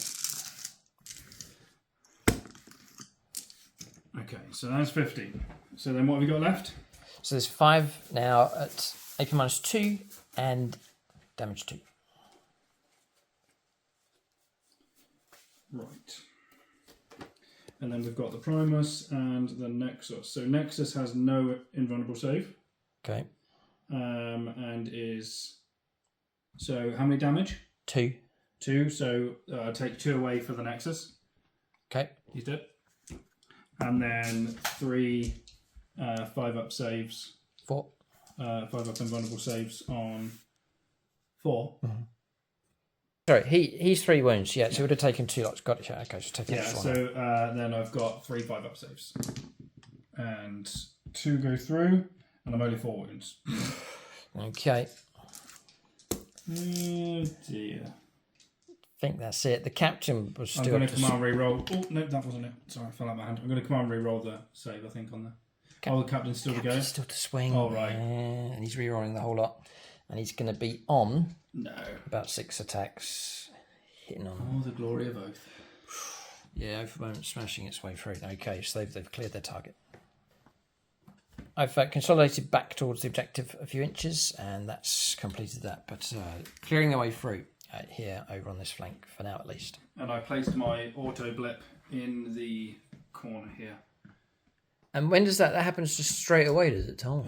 No, it's not straight away, actually. I think it's in your next turn. Tom's eager to... I think he's decided where he wants to go. He'll check here to see when that's placed, but he's going to... I'm pretty sure it's your next turn. And this is one of your units that is an auto-return. Yeah, that's auto-return. 20-man unit. Yeah, nice. Well, I think that's a pretty good combo. The characters don't come back, but that unit can make its return. Yeah, so Tom places the blip straight away, so you have to think about carefully where you want to put it. Because you have to have a chance to stop Disrupt it, yeah. So Tom's going to go for... And it's a ranged unit, so Tom's putting it in the safe corner. And then at the end of my next movement phase, which will be Blood Angels turn 3, they can appear on the board. And to you. Okay, Tom's using the app here. It's brilliant for keeping track of games. So 8 points picked up for 2 characters slain across there, 4 points a time. So very useful. And then we saw the points coming through for primaries as well. So 27 points to 10 at this stage. Tom's got 10 in hand. My 10 points are just because my army's painted. Oh, I see. And well-deserved too, Tom. Oh, excellent work. Well, end turn 2 here for Blood Angels. They now control the 3 objectives in No Man's Land. They brought in some backup to anchor their home objective as well. They're asking some questions here from the Genestealer Cults. We'll see how they respond. We're going to turn 2 for the Genestealer Cults coming up next.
Alright, so turn 2 here for the Genestealer Cults. There's a few little things going on here, especially across the other side of the board, but Tom can call out his move here. The rock grinder just moved around here to get within 6 inches so it can shoot its mining lasers and use its demo cache into these guys. Oh, cool. To try and do a little bit more damage. The neophytes have just pressed up a little bit, keeping the screen, and then the aberrants are moving up behind. It's very frustrating. This is like a 330, maybe even 400 point unit or something. Wow. And I don't think I've got them in the right place. Then the Ridge Runner here has just moved up a little bit to get a shot off within 36 inches of the assault marines at the back, and we'll show you why in a second. We've moved up in front of the Sanguinary Guard with the acolytes, and then the other two have stayed in the same place. And then across the other side of the board. Yes, these guys have deep struck in 3 inches away, spent a CP for that, and then they deep struck in and their battle line, so then he can, Comiskey Cowboy can deep strike in 3 inches away as well. Oh, okay. And hopefully kill some assault marines with his mortal wound pistols. Yeah, we'll see. Cool. Yeah, we'll see. Well, it means you don't get to roll dice for that, Luke. No, I'd have to. I could just. You don't get to roll saves for that. Okay. Oh, mortal wounds. Yeah. Okay. Yeah, very good. Right. So we'll start off with the shooting. So at the beginning of the shooting phase. Secondaries, Tom. Secondaries. Also, yeah. Oh, yeah. So I got no prisoners, and I've still got assassinate. Yeah. So no prisoners was the new one. Okay. So at the beginning of the shooting phase, I am going to. It's a fresh turn. The salter meter swings back to 0. There's no this is it's just a learning curve, you know. You could just go easy on me with your dice rolls, and if that predator's still alive at the end of this turn, then I may go home. Right. What have you got to? But they're not anti-tank. They're close combat people. He's got damage through missiles. Oh yeah, one. Okay. Yeah, I just need to get 1 through. Okay. So we'll see. And some auto guns at the front. I'm just wondering, do I try and get +1 to wound on anything? Or do I wait for +1 to wound in the... I kind of get the impression with Genestealer Cults, like you have to coordinate there's lots to a certain part of the board, like rally your forces and go after a certain element of the enemy. Like, I tried that. Over here, yeah. Yeah, it didn't work. So what are you going to do now? Well, you sort of doing it here. I came up against... It's a learning curve. These kind of games, you throw a fresh army in, see what it does, you learn a heap of stuff, and then your mind just starts chewing over like what units did well, what units are redundant. And then with the new edition of 40K, it's reset all of the armies here. So this Blood Angels Force had a bit of battlefield experience here. We've used them in 10th edition already. They've done okay, they've done well enough. So there's some experience behind them. But Tom's got a debut faction here that played 2 games for 9th edition, and then now this is their very first game here. So it's similar to the same process that I've gone through with my Tyranids, with the Leviathan army that's running at the moment. Just sort of learning painful lessons, but you really do learn a lot when you can throw your army into games. And even if you win, lose, draw, lose badly, it doesn't matter. You just that learning curve. As long as you have fun, kids. That is exactly right, Tom. Yes. That's the spirit of the game. Talking of fun, Amy Almo is going to sniper your driver of the Predator. Go. And because I say still it's on a 2+, which means I'm going to roll a 1. Don't go home, Tom. Please stay. We all want you to... I'm re-rolling that. Okay. Yeah. Just don't roll. Yeah. Okay. It's got to hit. Hits. So that means that now anything targeting this re-rolls 1s to hits. Okay? Okay, got it. And can I do anything to wound it? Really? It's strength 5. We'll try... No. Okay. Right. Then we will go with the Ridge Runner with the missile launchers. We're going to go with the Twin Heavy Stubber, which is 3 shots into here, from here. Rerolling 1s. And hitting on 3s. And then wounding on 6s. Because your toughness... 10. Toughness 10. Yes, wounding on 6s. Right, and then we are going to go with the Achilles missile launcher. Your toughness 10. Oh dear, this isn't going to work, is it? It's going to still be alive. keep going. Oh, he's got the 6. Woohoo! Okay. -2 AP. -2. Come on, Patreons. Aha! Blood Angels Ryan. Now, Blood Angels Ryan, now's your time. I just don't know what to do anymore. Well done. A 6 once again. Okay, Bow Predators, a menace. Brava Mikalos. Brava Gideon. Pushing forwards, unleashing firepower as they move. It's good for the firstborn Space Marines. They're not redundant here. They have a statement to make. Oh, it's 3. There's 3 Bow. Oh, no, sorry. It's a container. Stick to the plan. Are we going to stick to the plan? Do we... Oh, dear. Okay. We're going to go over to the mortar. Yep. And the mortar is going to fire... As much as we can almost hear the strain inside Tom's brain, this is good because it's that learning curve thing where you're just chewing through stuff. What am I lacking? What do I need? And then Tom will leave this game, and then I will leave this game any minute now. He'll think about units because I'm going through the same process with my Tyranids. There's a couple of units that I have actually painted up that are now going to be dropped from the list. It's just the way it is, and there's other stuff coming. You don't know until you get them on the table, do you? Exactly. So you have to go through that. Go through the fire, Tom. You have to go through the fire. Okay. Well, talking of fire, I'm going to projectile some fire from one side of the table to the other. So the mortar is going to fire into your... Yeah, Tom's got a little mini ambush taking place across here. It's coordinated an assault here with some units that have turned up and some supporting firepower coming through. So I'm going to fire the mortar, which is D6 plus 3. So 9. And then there's 5. Yeah. So it'll be 10. Okay. It is, though, however, you are behind line of sight blocking terrain. So I'm hitting you on 5s, but I just need to hit you. So that's okay. 4 hits. And then 3s to wound. 4 wounds. No AP. Oh, 3 ups. Oh, I killed one. Did get one. Yeah, well done. Doesn't really matter which one. That's the sergeant there, so I will leave him and take off a Marine. Okay. Okay, now I've done that. They will be these will be firing through and getting an extra AP to their weapons. Yeah. I'll go with the Comiskey Cowboy. Here we go. Because why not? Right, Chris. Now is your time to shine. Do you still have a dice available? He does actually. I will be using it. Whoa, he's going to double stack the Comiskey attack. And we are going to go with 6 shots. And... This cannot fail. Sustained hits. Oh. So 6 is to hit. Yeah. A D3 extra. D3? Do it, Tom. We all want you to do well. Well, there's a 6. For D3 extra. For 2 more extra. Cool. And I'm hitting on 2s. Nice. Is it a damage 2 weapon? It's a damage 1 weapon. It is strength 5. 3s to wound. 6 is a good. So 1 mortal. Yep. And then 4 at -1. Okay. 4 ups. No. We lose 2. And a mortal wound, right? Yep.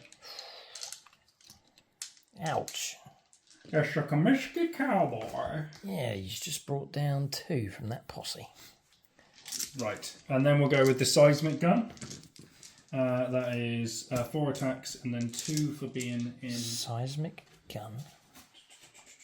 Now, this yellow, if I'm not mistaken, that's just contrast. Yep. Straight on, no edge highlighting. Nope. Yeah, it works. Very good. Right. Seismic is 4 shots. Rapid fire gets an extra 2. I am on 5s to hit though. 2 hits. And then I'm on 3s to wound. Great. Amazing. Great.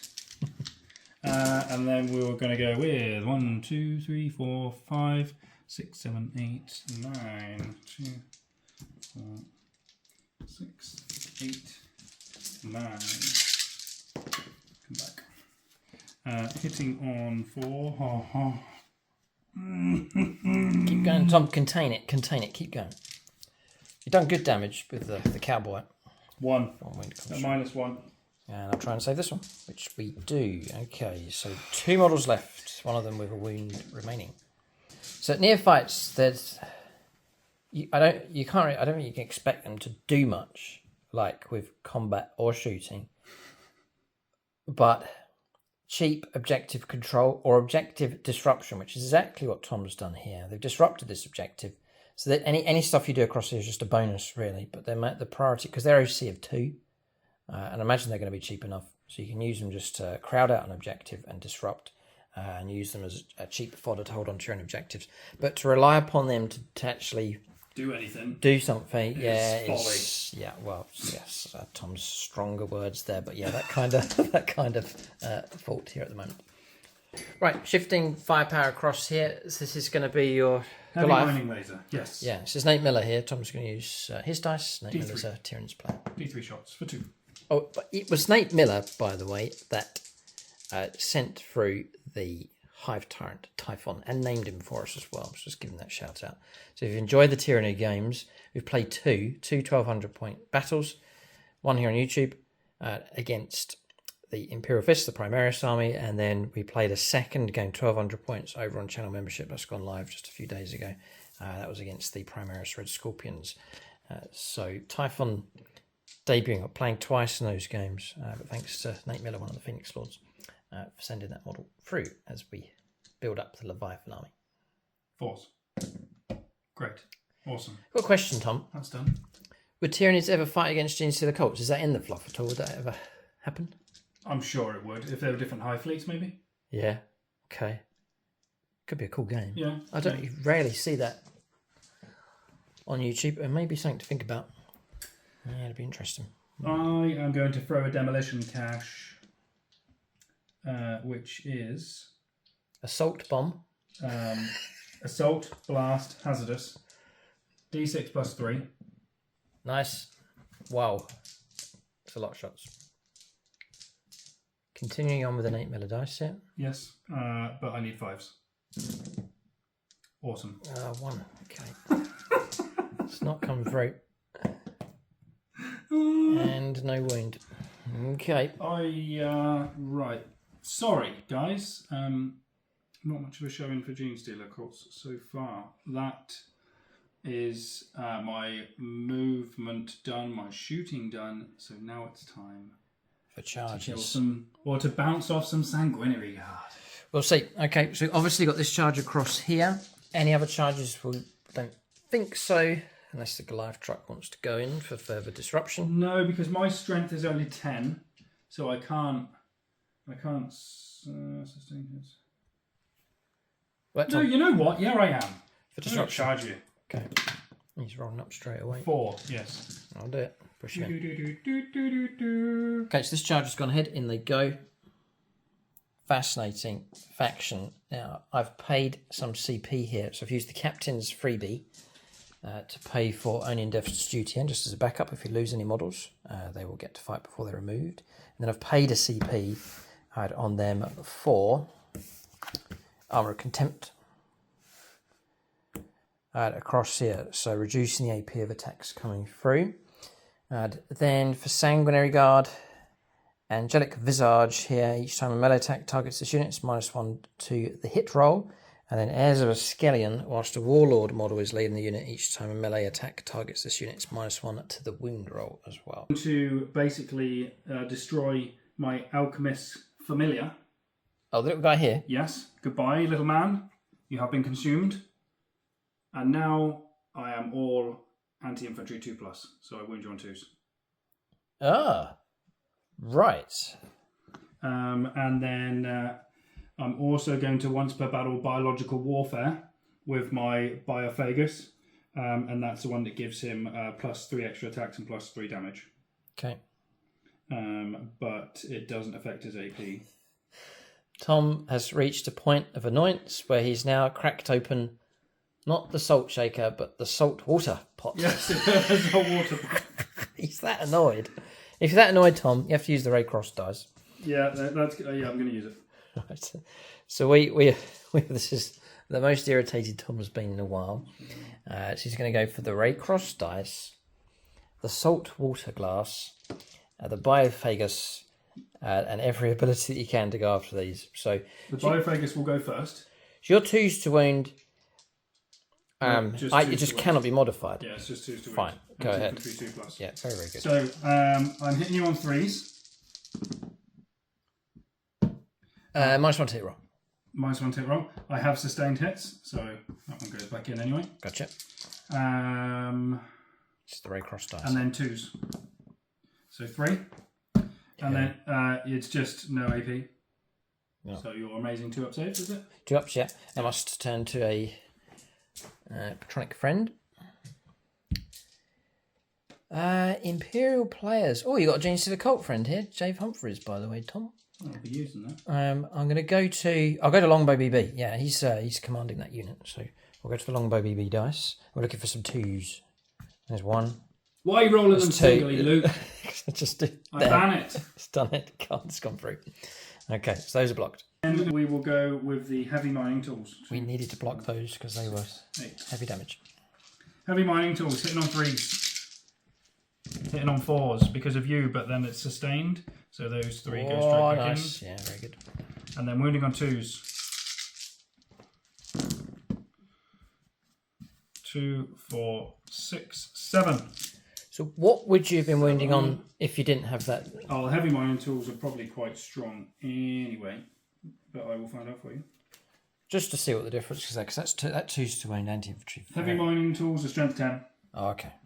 Okay. So I would have been wounded on 3s. 3s, yeah. So these are -2. And how many? 2, 4, 6, 8. 7 dice needing 3s. Oh, that's a good roll. Look at that. 3 dead. Oh, man. They're flat 3 damage. You can use your 2 CP for a reroll if you want. Oh, yeah, come on, reroll. Ouch. And that just runs the whole battle. Yep. Fine. I've still got all that stuff to roll. Yeah, okay. Ouch, ouch, ouch, ouch, ouch. That was a good hit. So what happens was that these ones? Yeah, yeah. Cool. I've never been attacked by these before. Okay. And then we're going to go with the leader's cult weapons. So it's 5 attacks. No, not on the channel. Sorry, I've not been attacked on the regular YouTube. We have done some. And we're going to go. No, they haven't been out. They haven't been out. Oh, it's debut. I don't think they were. Yeah. So once again, -1 to hit. So 4s. Wow. Wow. Wow. Oof, missed. Okay. And then all of the claws.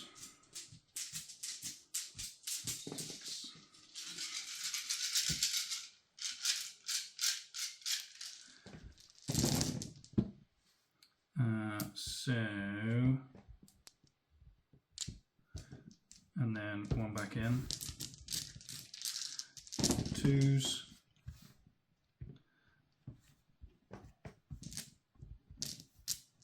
-7. -1, so -none. 2s. And we passed all those ones. Okay, so that's all the little claws and bits from these guys. Okay, 3 slain in total. So we're going to leave those just laying there. We'll let Tom resolve his attacks across the other side with the Goliath. So 6 hitting on 3s. And it's sustained hits, but don't get any. Strength 10, toughness 12, I think. 5's nothing. Okay, right, so these 3 slain models. I don't get my bonus because I didn't charge. It's going to be the base of 4 attacks with these. And we'll be needing 3s. Okay. Now, what's your Probably terrible. I think it might be 4 on them, but... We're strength 5, so I'll go for 3s to wound. Toughness 4. Okay, there's 8 at -2. Dead. And 2 damage. Okay, so those ones that are left, we will swing with the other Sanguinary Guardsman. Need 3s. 3s again. All of those ones. So, has he got an invuln save? Probably not. Nope. Okay, I think that's enough to take out those 2, and then 6 wounds coming through on him. So I think that's clearing those out of the way. Okay.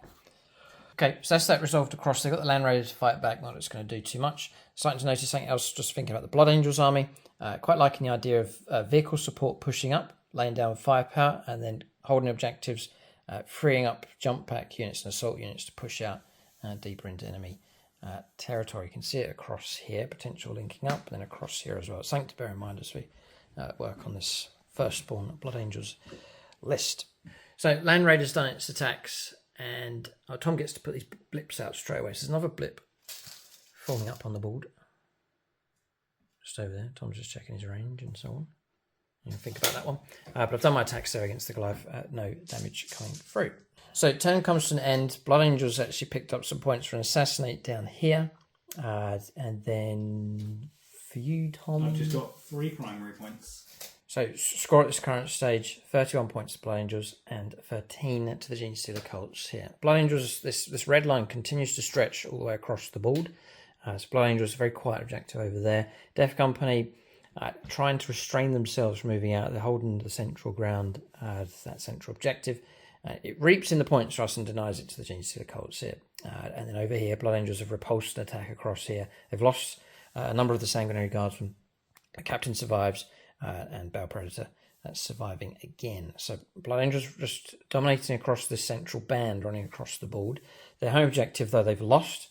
So they'll need to do something about that to try and regain it. It's just 2 space marines left, though, so a tricky one for them. We'll go on to turn 3 now. Middle stage of the game. Blood Angels are strong enough running across the middle. Should they move out? We'll see. There's some decisions to make. We'll go on to their turn 3 next.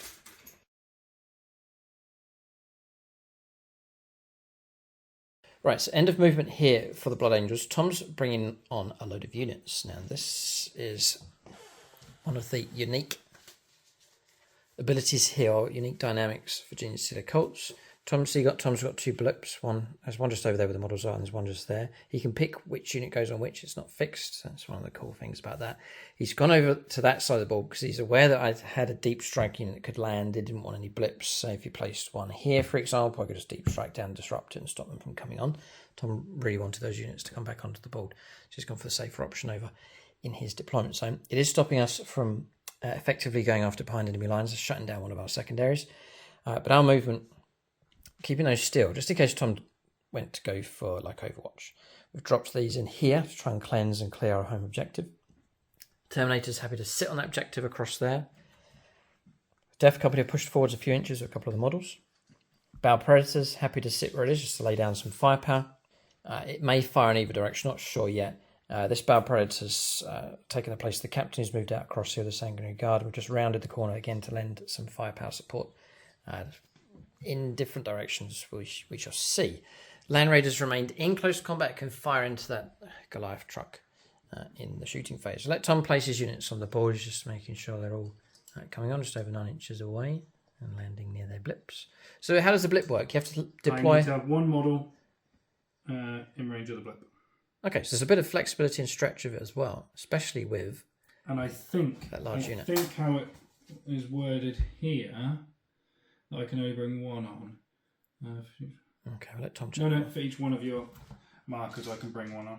Okay. So, problem is these are more... So downside with Genestealer Cults, and we saw this in the 9th edition games we play, they are soft. They get cut down quick. Oh, yeah. But the upside is that entire units of stuff can come on, with the upside being is that potentially those blips could be placed anywhere on the table. So there is that massive sort of strategic flexibility available with them. And it can, I'm sure, create headaches for the opponent, because who knows where they're going to turn up. Any empty sectors on the table could all of a sudden, more cult units could arrive. So that's a strong dynamic for sure. The recycling of units and the ability to place them anywhere on the board. The struggle at the moment for Tom's force is the Blood Angels are anchoring themselves in strength on objectives. And so that's proving difficult here. Tom's making I multiple. need my Rogel Dawn tank. Tom's thinking about adding an Astra Militarum I need block. some decent shooting to get rid of these things that are pinning me back at the minute. Okay. Something to sit perhaps mid or at the back Yeah. to provide some firepower support for your ambushes taking place. Yeah. Yeah, okay, I can see that. And Tom's thinking about a Rogel Dawn tank customised to his cult colours. That would be quite something. So, yeah, sure, something to think about as Tom chews through this game here. We'll go on to shooting phase next for the Blood Angels. We'll go for the pistols into here. Looking for 3s. Then, well, depends on your toughness, Tom. I'm just going to the profile here. It's the Inferno pistol. Strength 8, 3s to wound. So 1 wound comes through. Straight through. Nothing I can do. And damage is... Well, we're in melter range. It's going to be D3 plus 2 damage. And so 3 wounds in total. So dropping down to 3 left on here. So it chips some wounds away. Useful enough. As I've declared all the firepower from this into the aberrants, Tom has then paid the CP to just completely stop my firepower. It's coming from here. So again, strategically, a very useful stratagem. We'll turn to this one. And that unit can't be targeted by anybody, or is it just shutting me down from shooting at them? It gives them stealth, so you need to be within 12 to shoot them. All right, okay, gotcha. We're going to fire this into the vehicle. Just trying to go after a target that I can't come back. So we'll unleash into that. So 3s. Sustained? It is sustained, yeah. So I added 3 more. It's crazy. 5s to wound. Just the 2. AP minus 1. It's in the open. 1 through. 1 goes through, so 2 wounds. Storm Bolter, just the 2 shots. And the wound does come through. Saved. Okay. And then the Twin Assault Cannon. Nice. What's your toughest, Tom? 7. 5 to wound.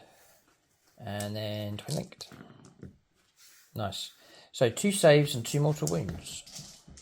No AP minus on this one. 2 saves. So 1 through, so that's 3 damage and then 2 mortal wounds. Yep. And I'm 8 wounds. Okay, drop it down to 3. Next, we'll go to the Land Raider here. See if we can clear that Goliath truck out of the way. There's a heap of infantry behind, stacked up now. So we'll turn to Michael German for this one. He's a Raven Guard player. So the 4 last cannon shots straight into this vehicle. 3 hits. 3s to wound. Oh no! Like CP rerolls costly. So no multi-melter. 3s. That's strength 9. Toughness 10, I believe. Yeah, I think you are. Double check. T10. Failed to wound. Land Raider's firepower again has been terrible here. Sustained hits, I think, on that one. That's for the Twin Heavy Bolter. There it is, yeah. And I'm looking for... That's not going to wound. Try again. Nothing. Again, the Land Raider's firepower's been shut down here. No damage coming through. Did a little bit of firepower down here. An Inferno pistol. Took out one of these. Bolt pistol from here. Took out another one. It's 2 casualties in total. So this actually triggers him, the Comiskey Cowboy Genestealer Cults version to fire. So just going to double check the wording's correct. Each time an enemy unit targets a friendly Genestealer battle line unit within 3 inches with a ranged attack. Yep. After the enemy unit has finished making its shooting attacks, this model can shoot as if it was a shooting phase. Whoa! So that means I can shoot at them and then shoot at them. Go ahead. Wow. 6 attacks. Hitting on 2s. 6s are good. 6s are good. So that's 2d3 extra. So 3. So he's good just for hanging around with any kind of unit. Only battle line. Right. And then 3s. So that's 2 mortal wounds. No way. And then 4. And no AP No way. on them. Yeah. Oh, no. Ha! And then the unit at the back. D3 for 3.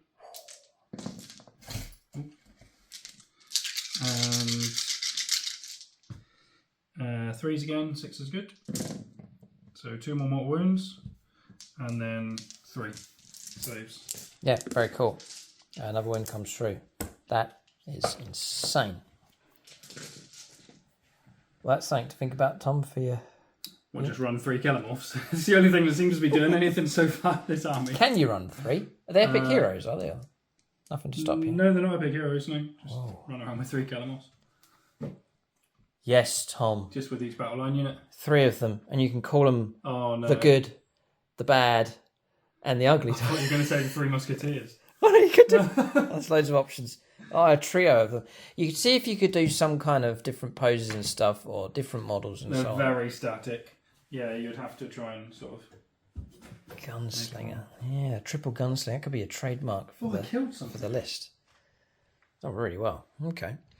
So I think that's firepower complete. I think Tom's firepower's a bit more effective than mine here in the shooting phase. We're going to charges next. We have some lined up. All right, so charges. These have gone ahead into both those targets. Yet to roll this one up, which will be a 9-inch charge. We'll take the Carl Roden dice for this one. And the annoying thing is I've got 3 CP, but command reroll is going to cost me 2. Who are you charging over here? Going to charge... I think I must go... It's going to be 9. It's 9 between all of them, so both. Overwatch. Yeah, I'll just go into that squad. Okay. A 5. That's not gone through. 2 CP for a command reroll. It's annoying, isn't it? Yeah, it's very annoying. Yeah, there's some stuff. There's like little tremors of good stuff going on here for the Genestealer Cults. It's just finding that those right combinations here. It's been a frustrating game. Tom's painted up his huge army. It's debuting, they're struggling here, but you can see the potential and certainly seeing some units beginning to shine. There's other units we know are really good, but they haven't got in and made an impact. Command reroll, so I'm just going to have to... going to be shot by this cowboy. And he's standing by a hangman's tree, Tom. It looks like there's about 6 holes in that Terminator there as well. Probably from his pistols. Oh, he's an absolute menace. God.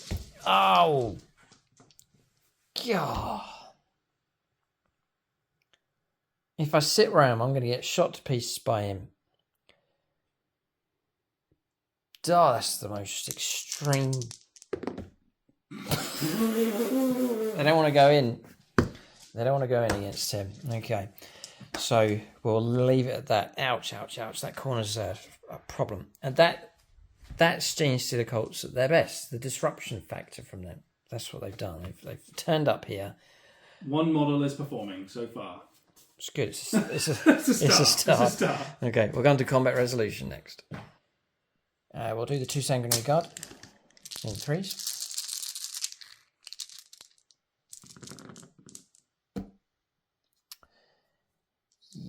You're struggling. 2s to wound, I believe, here. Coming in at strength 7. Toughness 4, so 3s. Okay, 3s to wound. Okay, well, we have struggled here. So we've got 2 have come through. 2 have come through, and it's minus. Minus 2. Minus 2, so that is him dead, because he was one that was on a wound. Yeah. Bye-bye.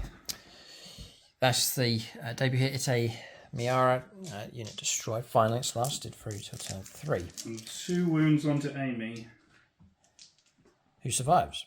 Yes. Okay. And on a 4+, please, please, please, please, please. Yes. I get a blip for the bikes to come back. Right. Okay, that's one of the half chance units. Okay. And they could come on. Now that Tom knows I've got no deep strikers to come on, Tom has more freedom to place his blip. We'll go on to the captain next with his attacks. So captain's 5 attacks. Captain Lazarus. I think you're hitting the... Oh, it's going to this. I've declared it, yeah. It's looking for 3s. Ooh, struggling here. We're looking for 3s to win. 6 is a good day.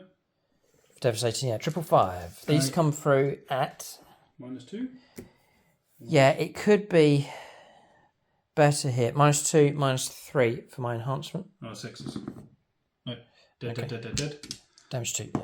Blows up. Done. Okay, destroyed the vehicle at least. That's one of the ones that doesn't come back. Yep, doesn't come back. Okay, so that's the situation here, just taking on the lone sniper, but still remains alive.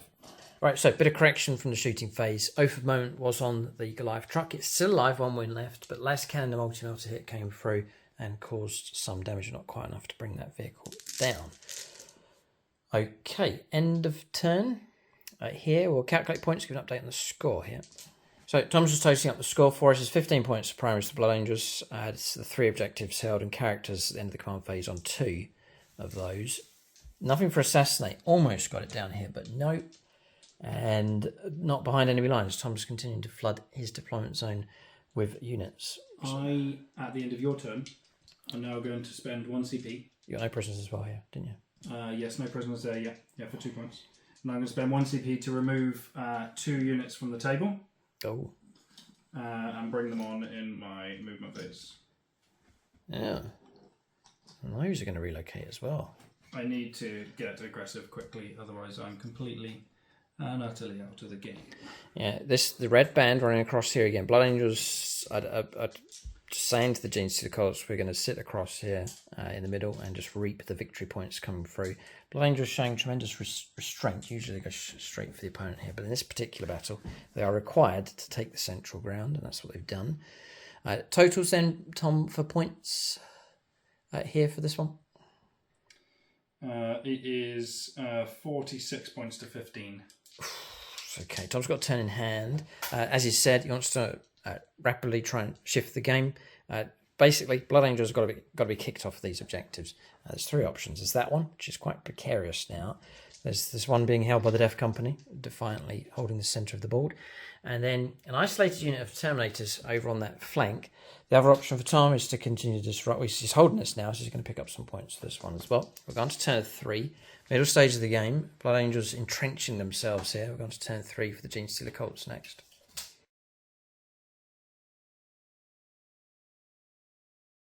But the thing is, Tom, you've got an entrenched enemy position. This is like a really good training opportunity for the Genestealer Cults to try and break in and disrupt an enemy position. If that unit in that corner goes in against my Terminators, there could be trouble. Tom I would say they should be very dead, but we know my roles and we know your roles, so I won't get too carried away. Okay. So what I'm going to do is... Tom's going to try and attack around the edges here. D3 back here for 2. So that's the 2 you killed. Ah, restoring models as well. For the cult icon. And then D3 back over there for 1. Oh, this isn't a CP. This is it's the cult built icons into the unit. in the units, yeah. Well, I can see lots of pluses with the Genestealer Cults army. Right. But recycling is their thing, that's for sure. Gonna stand still and then... When you recycle your models, Tom, please make sure you put each model into the correct bin to make sorting them out a lot easier for the processing team. Thank you.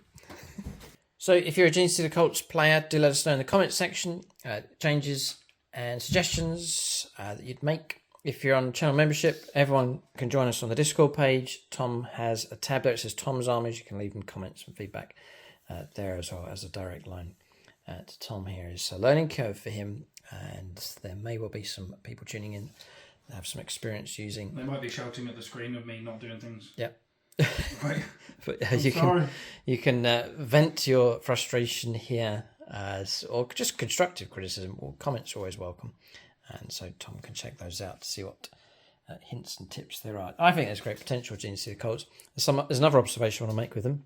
I think they're an army that gets stronger in the later stages of the game because you're recycling your units. Starting to see it now. Tom's got units turned up. Let's reinforce these.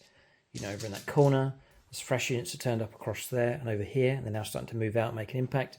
As the enemy starts to lose models, Genestealer Cults seem to swell their ranks the longer the game goes on. So that's a strength similar to the Necrons in a way, but just flesh as opposed to chrome. So movement, we'll go around to the other side and show you Tom's movement. These have recovered some models and are going to sit on that objective, claiming 3 victory points. And then the sniper, the cowboys move around just behind that unit. But they're happy just to sit on that Blood Angels home objective. I think if you Genestealer Cults, you get over the losing lots of models thing and then just accept that's part of the deal that comes with them. The upside being the recycling ability and just try and sort of build around that. Tom's going to run through his movement here. Yeah, so I've just moved the neophytes up slightly so they can get line of sight with the bigger weapons onto the Death Company. Okay. I'm not going to move the Rock Grinder back because I can't actually shoot it in close combat actually because it's a blast weapon, so that doesn't help. But I can maybe just throw the caches, but that he's going to die anyway. So what I might actually do, yeah, I will move him back, but I will just block. Do that. Okay. And that's basically what I've done with the Ridge Runner over here. It's just blocked a little bit there. It's not going to make a massive amount of difference. My close combat units here are too far away, so they can't get into close combat. I would have needed a very big charge. Snipers pulled out of close combat. Snipers pulled out of close combat, yeah. And seen these turn up. They've arrived over there. That blip is waiting for the bikes. I've got a roll of 4 up for them to come back. And then my objective for this turn was deploy teleport homers. So the unit at the back is deploying teleport homers. And I'm just saying, look at the cat. They're coming back, right? That's your casualties. Yeah. Yeah, this is... You can't write them off. This stuff's just coming back. I need to hit you hard this turn. Yeah. And the only place I can really hit you hard is maybe kill off some units over there and try and get these in. I'm also going to say, the Blood Angels policy of anchoring the middle ground and to wait this one out is different to the usual what we expect, but I think it's been the right policy to do. If we'd have gone herring across here and cleared you out, you would have turned up along the back with all your stuff. Yeah. Or on the flanks and so on. So Blood Angels camping out objectives and just trying to starve the Genestealer Cults out, I think has been the right approach. They may well have done enough to do that, but if Tom starts clearing objectives and then he starts to swarm on them, points can start flowing in for him, and then the flow of points, the Blood Angels will slow right down. So we're certainly seeing some positives to the Genestealer Cults. There's no way you can write them off after one game, and perhaps it's just like coordination. Yeah, I think it's just a big learning curve. I think is the main thing. Seismic 5s. Right. We're going to shooting phase next. Been running the channel for 10 years, 11 years, and one of the principles that we found is just don't give up. You just keep going. Even in some very desperate situations, games can swing around here, and still, you wouldn't want to cut it short. You want to just keep trying different things, seeing what works, and so on. So I am going with my 2 seismic guns into the Death Company. I'm hitting on 5s. 6s are sustained because I arrived in from reinforcements last turn. So 5 by 5, 5, 6, and then an extra one. Nice. These are wounded on 3s. So that is 3.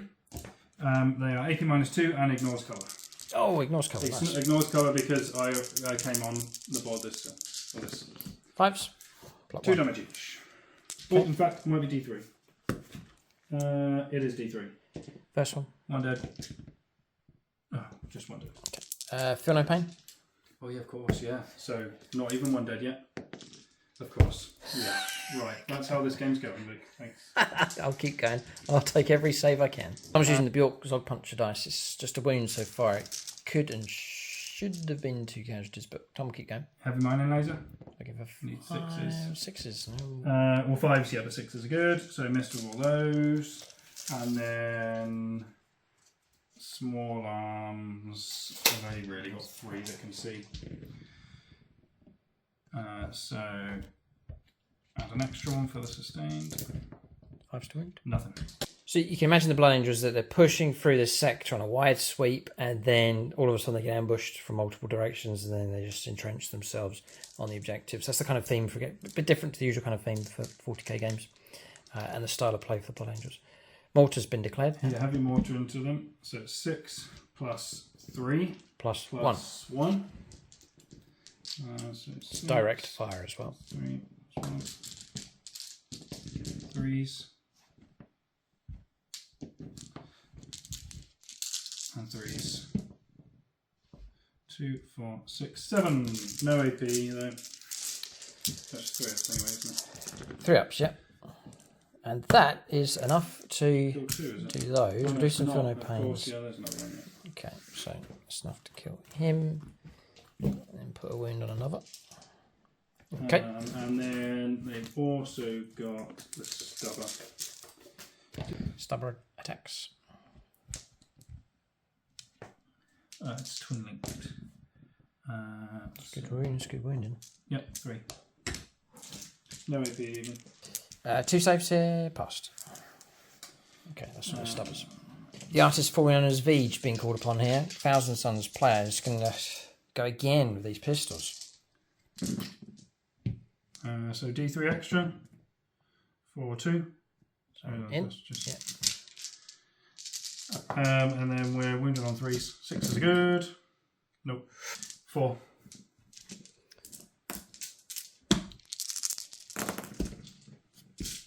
Go another. Yeah. Nice. Very good indeed, Tom, from him. This whole squad, I take it? Nope. No. They're deploying teleport hammer. Right. Okay. Yeah, sorry, that's the secondary that's in play at the moment, so they're busy doing that.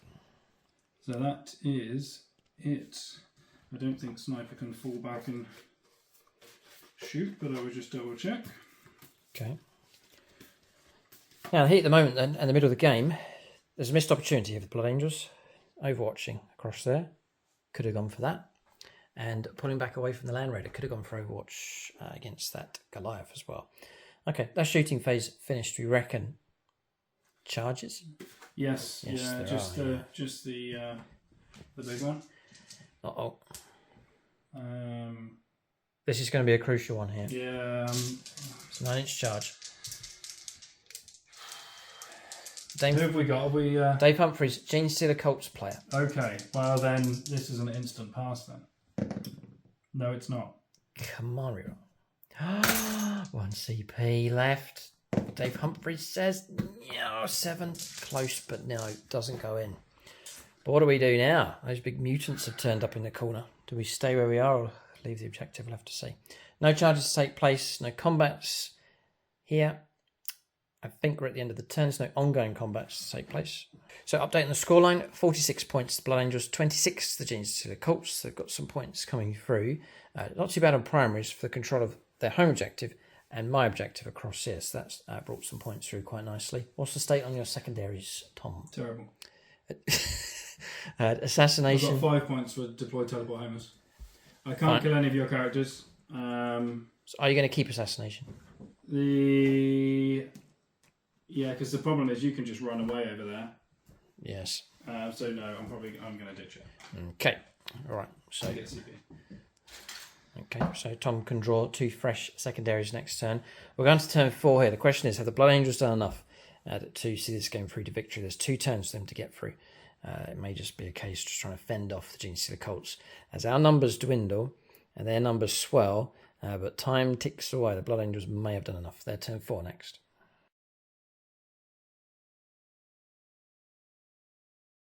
Alright, it's turn 4 for Blood Angels. Restraint again being shown by them, just holding back. This is our line. We're trying to maintain it here, just trying to see the game through. So I was going to jump across here, but we've decided to go back onto the objective, get the character back onto the objective. Pull back here with a tank, just because Tom's got units pushing through. That unit across there is decent, nothing close combat. Tom's retained 2 CP. He was tempted to spend one of those on an Overwatch, but has kept that 2 CP. That means there's an interrupt play available. So this combat would have been interrupted if I'd have gone in. We would have been in trouble, so I've left it. Then Death Company just backing off a little bit. Again, showing restraint just on that objective. Holding position here to fire in either direction. Jumping through around here with the Assault Marines. Finally going to try and go after our home objective. And then across the other side, Land Raider holding position, just afraid of Overwatch perhaps being used.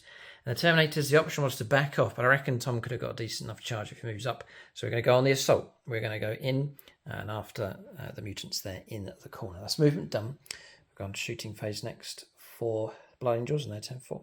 So, Land Raider firepower support. It's not in close combat. We're going to split firepower. It's going to go in different directions. All been declared. We'll go for Andreas Stur for help on this one.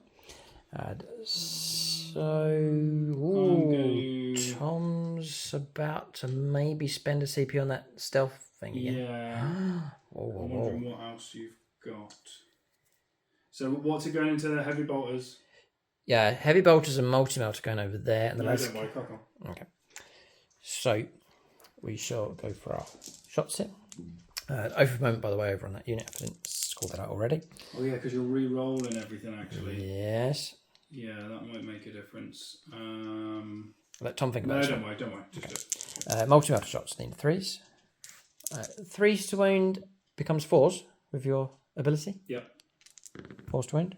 Both go through. AP -4. Go straight through.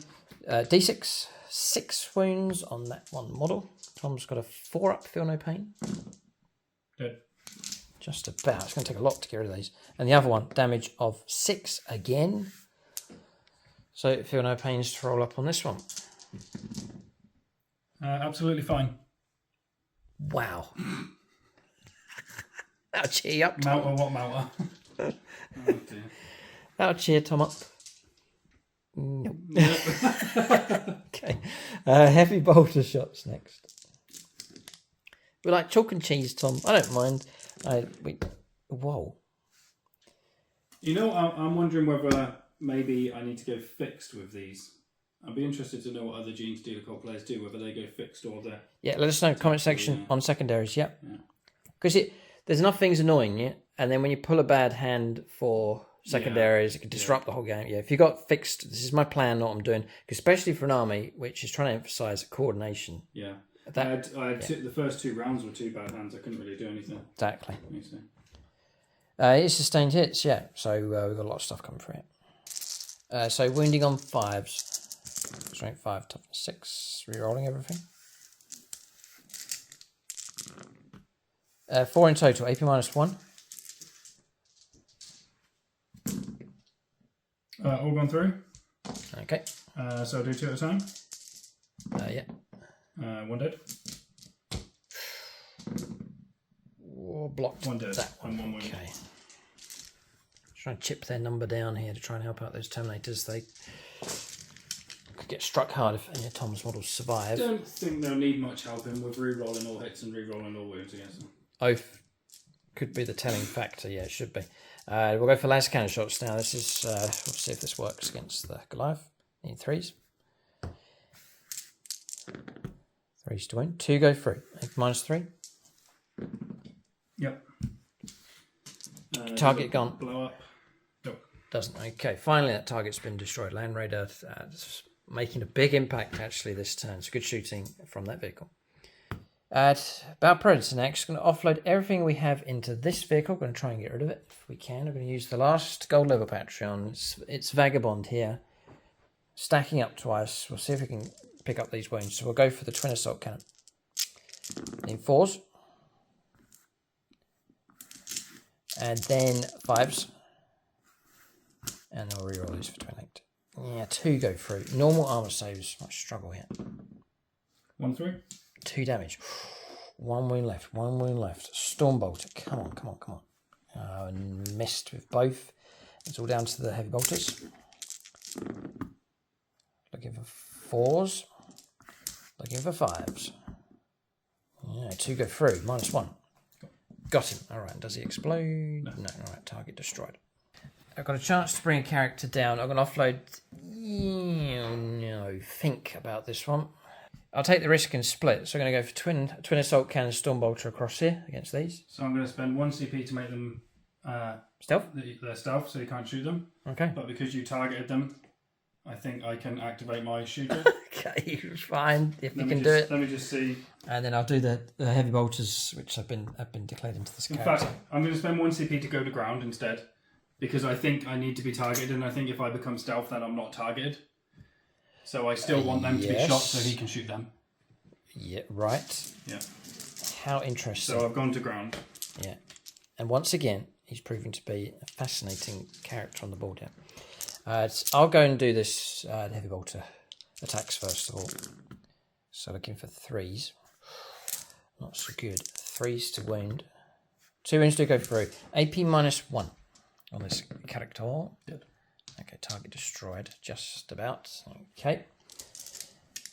Tom's gone for the go to ground option, so we'll go for the twin assault cannon. In 3s. 2s to wound. There's a mortal there, so 2 saves of anything. No AP minus. So then, yeah. That 4 is a save. Yeah, so then 2 dead. 2 dead in total, yeah. From there, okay. Storm bolter. 2 hits. 2 wounds. Normal armor save, so 4+. No. 2 more, okay. Yeah, your AP minus on that, is it? 0. Yeah, so that I would have been getting 4s, wouldn't I? Yeah. Yeah. No, instead of 5s. I'm normally 5s, but go to ground. Perfect. I'll shoot with the cowboy. Go ahead. The only thing that's bringing me joy in this game. So, no success. Oh. If that's the case, Tom, he should be called good. So you need to paint up bad and ugly. 2 mortal wounds. Beg pardon. That's all it is. Another one gone. What a torment that he is. Okay, target destroyed. Or model slain. Okay, I'll fire Inferno pistol and a bolt pistol. So Inferno pistol, missed, and a bolt pistol. Hits. And does cause a wound. You're still gone to ground, so 4+. I don't know why you just shot me again. Okay. Because now I can shoot you again. Oh! Go ahead, Tom. Stop shooting me, Luke. It's like forever. You're not getting this, are you? Oh dear. All right. Okay. We'll have 2d3, No. 2d3 extra. No, 2 extra. Tom's on a learning curve, so am I. Don't worry, no more. So that's very cocked. That's alright. So 4 saves. I'll pass those. Oh boy, okay. Real tussle going on here. Mini war going on as the Blood Angels try and regain control of their home objective. And on that note, firepower is complete. We'll go on to charges next. Here's some crucial charges for Blood Angels in this later stage of the game. Tom's going to Overwatch his last CP. Knows he doesn't need to worry about interrupt play, so 1 CP is going to go. I think I'm going to die, so I need 6s, please.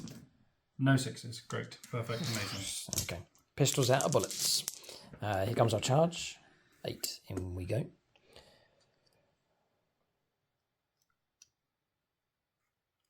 So we'll just go up here. It's 2 against 6, but we'll see what happens. Humble squad. Okay. So charge move completed for these. Hammer off. No mortal wounds coming through, sadly. So that combat's lined up and ready to go. And then across the other side, we'll zoom in so you can see the Terminators have made their charge. Rolled high enough that they have to spread out to go for base contact. So in they go. So no interrupt play. Doesn't really matter which order we do this in. We'll go for this one across here. So just the 2 models, but we get a good number of attacks. So I'm going to put all my attacks into the character, the cowboy, try and bring him down. Add 5 attacks on the charge of the power weapon, 5 attacks on the charge with the chainsword. I've also played Red Rampage for a CP. Lethal hits, so 6 is auto wound, and Lance, +1 to the wound rolls. So power weapon. Okay. 2 to wound. Okay, 3 wounds come through. So invuln saves to make. 2 passed. 1 done. Okay, 1 wound comes through. And then chainsword. If we can get our hits. 2s to wound. Okay, these are AP -1, Tom, if that helps with anything. 6s. No, he's dead. Oh, he's got a 5 up invuln. So 2 go through. Okay. And, he's a 3 wound model. Yep. Just about enough to get him. Okay, good innings from him though. Yeah. Yes, just to make clear, sorry, he's not attached to that unit. He's operating on his own. Yeah, he's lone operative. Yeah, so we've been able to route him out there. Okay, and he can't join. He's not able to join units, is he? No. Don't think so. Okay, so it's No, lone operative he is. Yeah. Okay. Right, next combat over in that corner. We'll resolve this one next. Okay, regular Terminators, 4 attacks each on the charge of Blood Angels. So we're looking at 4s. Now, Oath of Moment kicks in here. I'll reroll all of these. Dear, dear, look at that. Okay, 4s. There's a good few have missed though. And we're no longer damaged 3, we're damaged 2. 3s to wound becomes 2s to wound from the chaplain, then -1 to the wound rolls from your built-in ability, so on 3s. That's pretty good. And they're rerolling. They're all through. And it's a total of 13. So 26 damage. Yeah. Right. So it's different models. 2 damage each. It is, yeah. 13. Yeah. Tom's going to have to pair these up, I reckon. I'll tell you what, Tom. Well, you do the first one on his own here. So that's yes. one of them. I'm just doing the pairs. making sure 1, 2, 3, 4, 5, 6, 7, 8, 9, 10, 11, 12, 9, 12, 13. Right. So the first one, 4s. So he's still alive on 1 wound. Next one, yep. He's dead. He's gone. Yep. Surplus wounds are gone, yep. So 1 down. Then 4 at a time. He's absolutely fine. Wow. He's taken 1 wound. 4 again. He's taken 2 wounds, so killed him. The feel no pain is crazy. And then 4s. Takes 1 wound. Ugh. And then 4s. Take 3 wounds. It's even gone fine. My God, it's a lot of work. This is an expensive unit though. Yeah. Looks like they're going to be striking me back. And then block those 2 as well. Wow. So I've feel got no 5 pain. left. Plus the character, right? Mm-hmm. Whoa. This is good hurt. Chaplain next. 5 is Chaplain Cross. 5 attacks +1. Hit on 2s. Rerolling. Still missed with 1. I reckon we're on 3s to wound because we're strength 6. +1 to our strength because Blood Angel's on the charge. Strength 7. 3s to wound becomes 2s to wound and then -1 to the wound roll. So 3s. And we'll reroll these 2. Okay. So these are AP -1. So there's 5. Tom's going to get save 0 of 6 up to try and block these. The armor save's starting to kick in. Yeah. And it does twice. Oh, very good. Damage 2 each time, Tom, on these ones. So once again, do 2 at a time. Yep. 1 wound left. Wow. 1 dead. Just about killed another one. It's a tremendous effort to try and get rid of them.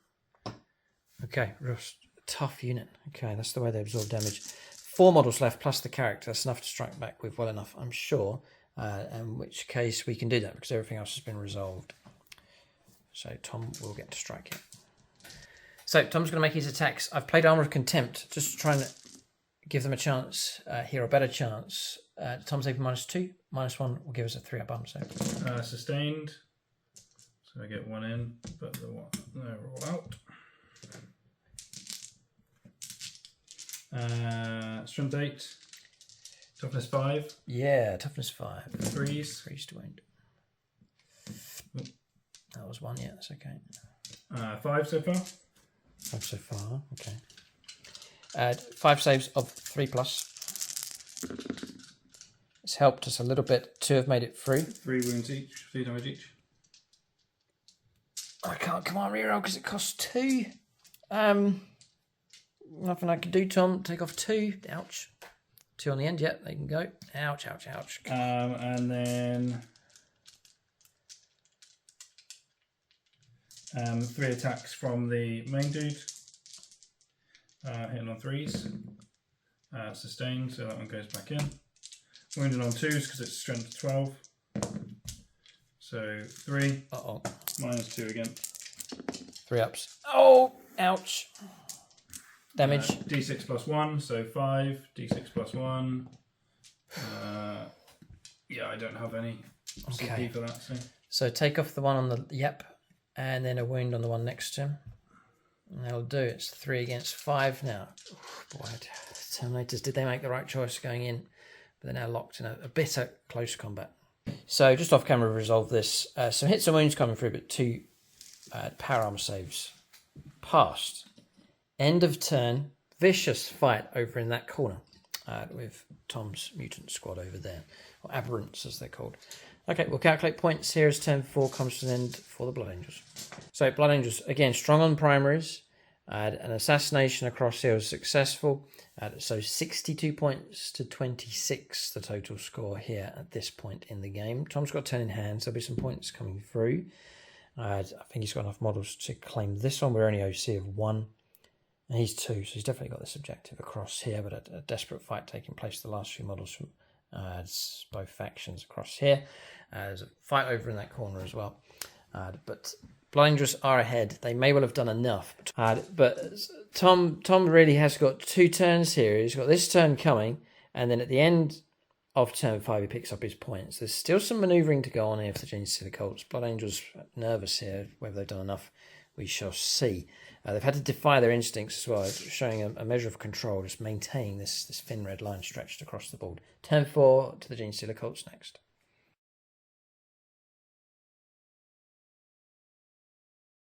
Alright, so turn 4 for the Genestealer Cults. Combat continues over in that corner, backing out a close combat and regaining 3 with the Neophyte squad.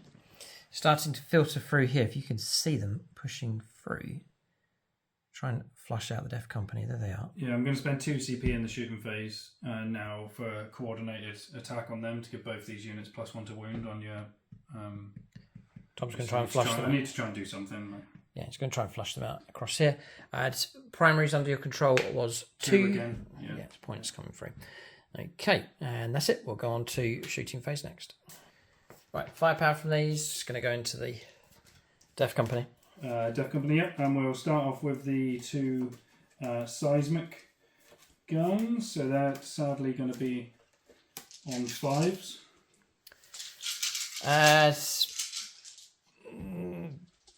Armour of Contempt. To drop a bit of AP minus. I really wish that I vected Armour of Contempt because it is extremely annoying. Extremely annoying. Right. 3s. There we go. 5 go through. 5. -1. So 3 ups. Okay. And pass. Oh boy, that's made a huge difference. Look at that. The 333. 1 does go through though. How many? 1. 1. 6 will keep him alive. Nope. Okay, because it's a wound on a model already. So we'll take away the one that's taking the wound, which is this one here. Tom's on +1 to the wound roll, just to bring that up now. So there was a 2 there, which should have gone through. So there's 1 more save to make. Yeah, 3+. Okay, back to mining lasers. Yes, mining lasers. On 5s. Nice. 2s. 6s don't pop anything. No, not because I didn't come in from reserve this turn. So these are -3. So -2. 5 ups. Cover 4 ups.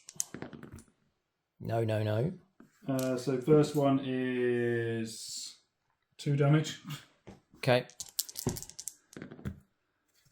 Blocked 1. Crucially. Oh, you're having 1. a laugh. 1 wound. Or 2, sorry, it's going to kill him. He's gone. Okay. So I've removed the one from the front. Those wounds came through. 5 hits here, auto hits for the flamers. So would have been on 5, so it goes to 4s. 2, no AP. Okay, 3 ups. Blocked both of those, 2 4s. Lots of DACA coming through now with these. I'll do a crack grenade. Wounds, and that is crack grenade -2. -1, and then cover, so back to 3s again. Pass.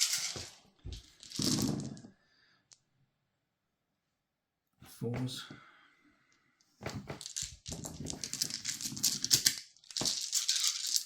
And then 4s. Strand 3. Yeah, so 4s.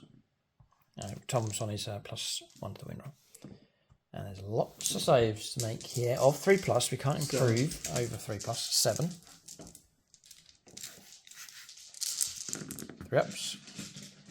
1 gets through. 6 up, no pain. Nope, win taken. So that's firepower done. That's just both those squads have fired in total coming through. So it causes some casualties to the Death Company, but they duck and dive and take cover, and much of their numbers been preserved. There's 5 of them left. Tom has killed half the squad. And he's going to charge. He's had enough. And 8. That's enough. In they go. Got ourselves a close combat now. Right, so charge is taking place. In they go. Now, they're not going to do too much in close combat. They're not going to do anything in close combat. What's your OC control, Tom, on these? 2. It is 2. Tom could try and flood this objective. Death Company, OC of 1.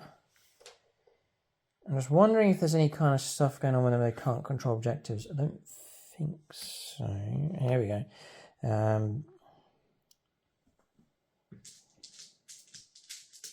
Yeah, look at this. You can't control objectives? Yeah, it's in here, Black Rage. They have preserved some of this. So each time on this unit makes an attack, you can re-roll the hit roll.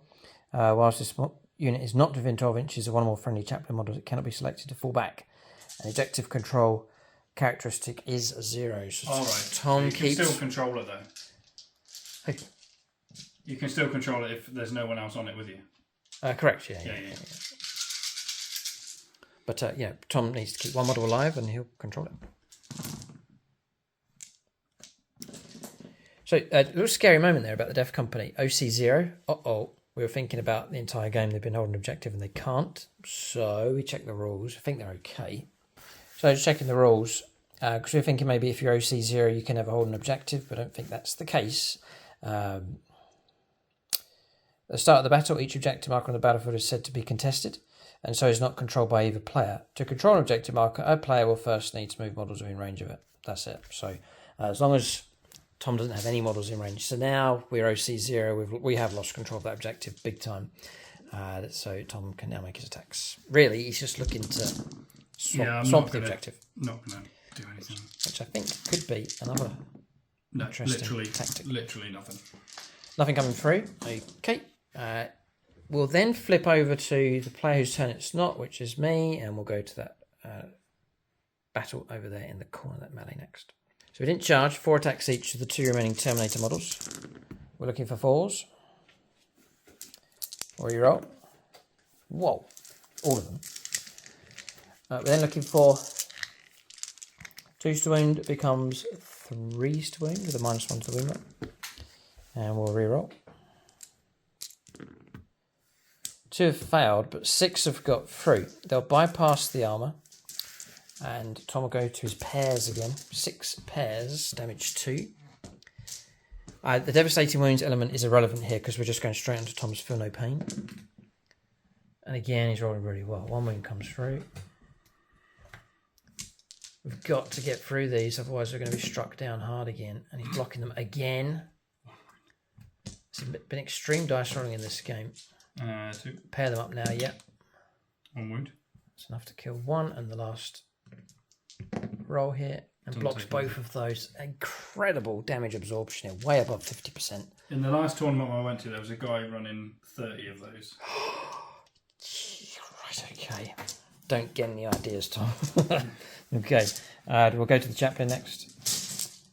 Didn't charge, 5 attacks. 2s. Re-rolling. Please, GW, get rid of those. For the moment, yeah. We're looking for 3s to wound. With our beyond, back to 3s, yeah. +1. No, we need to check this because my strength's not as high. We haven't charged. I think I'm on 4s. Okay, AP -1. So 6s. No. 2 damage each. On 3, Tom, did you roll 2? I rolled 2, yeah. Yeah, 1 more. So 3. Okay, damage 2 each time, yeah. 2 wounds. Okay. Yeah. I'm blocked again. Oh, solid unit. They will not die. And they get a chance to strike back. So Tom can do that now, I guess, if they come. Oh, no. How do I get no sustained all the time? Tom's ideal situation would be to remove my unit entirely. 2. To go through? Yeah. -2. -2. Didn't play Armour of Contempt, so we're looking at 4-ups. Both no. Oh, my Terminator's gone. Vlad 3. Sergeant Moore. And the Michael Fryer squad gone. Now Tom's on to the chaplain. Right. Ouch. Mortal Kombat. Right. 3 attacks. Finish him. Hitting on 3s. No! 2 1s. What can you do? There's no CP left. I'm just going to stop playing the game. I can't roll dice. Keep going. There we go. Wind comes through. Yeah. -2. -2, so we'll take a 4 up. No. Damage? How many wounds you got? 5. So as long as I don't roll a 4, you're fine. I roll a 4, you're dead. Oh. So it's D6 plus 1. Come on, 2. Chaplain gone. You make a 3-inch move towards the objective as well of consolidation. And the Red Cross chaplain's gone all of a sudden. My solid and dependable Terminators have been eliminated by that aberrant squad. They strike hard.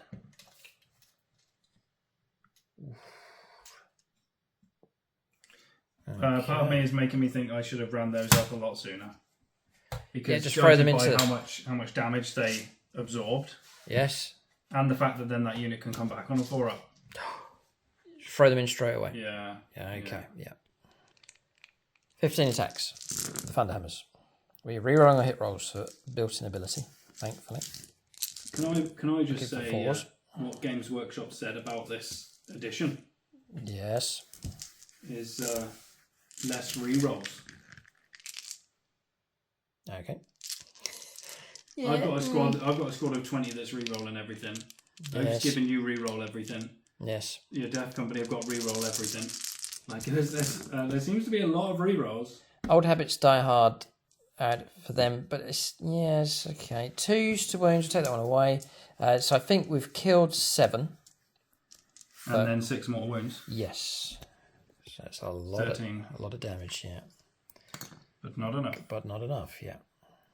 All right, so that's the end of the turn. Across here, that melee continues. Tom doesn't have to worry about battle shock. That's to come round on his turn 5 if the models survive. Get ready to break it down. Okay, so we points then coming through. A total of 62. 62 to you, 43 to me. Okay, Tom's points coming through for primaries, and then on your secondaries? Secondaries, I have 5 points. 5 points coming through. Okay, we're both not doing particularly well on secondaries, to be honest. Yeah, I've got one stronger one, and then one that's been not a good idea against Genestealer Cults. Kill one more character, and you've maxed out the assassinate. Okay, we're going to turn 5 for the Blood Angels. We're going to try and get as many points as we can onto the board, and then brace ourselves to see if the Genestealer Cults can catch up. I reckon we've done enough. We're going to the 5th and final turn now. Blood Angels, their turn 5 next.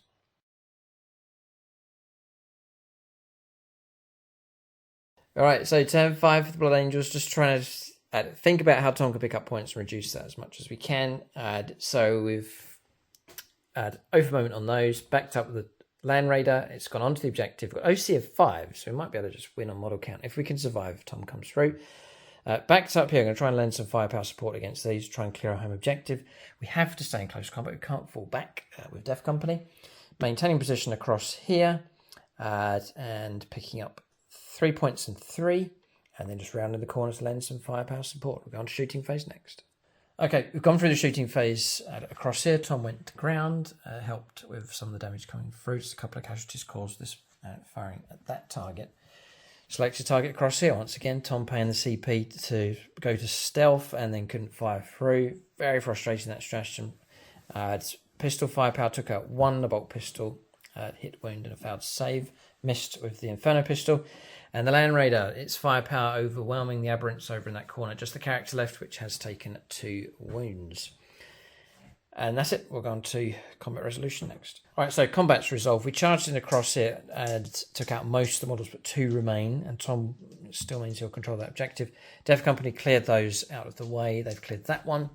And that's pretty much it. That's the turn finished here for the Blood Angels. We reckon they've done enough here to see themselves through to victory. We'll get a total score for the Blood Angels. See what the Genestealer Cults need to get. It's probably beyond their reach. We'll give you an update on the score. Right, so end of our turn 5. Just the 6 points picked up across here.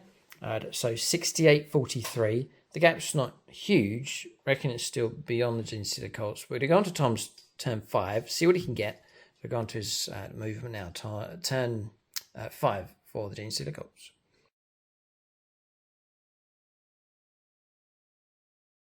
There's a good number of points Tom could pick up here in his turn 5. Actually, for primaries, that one's held.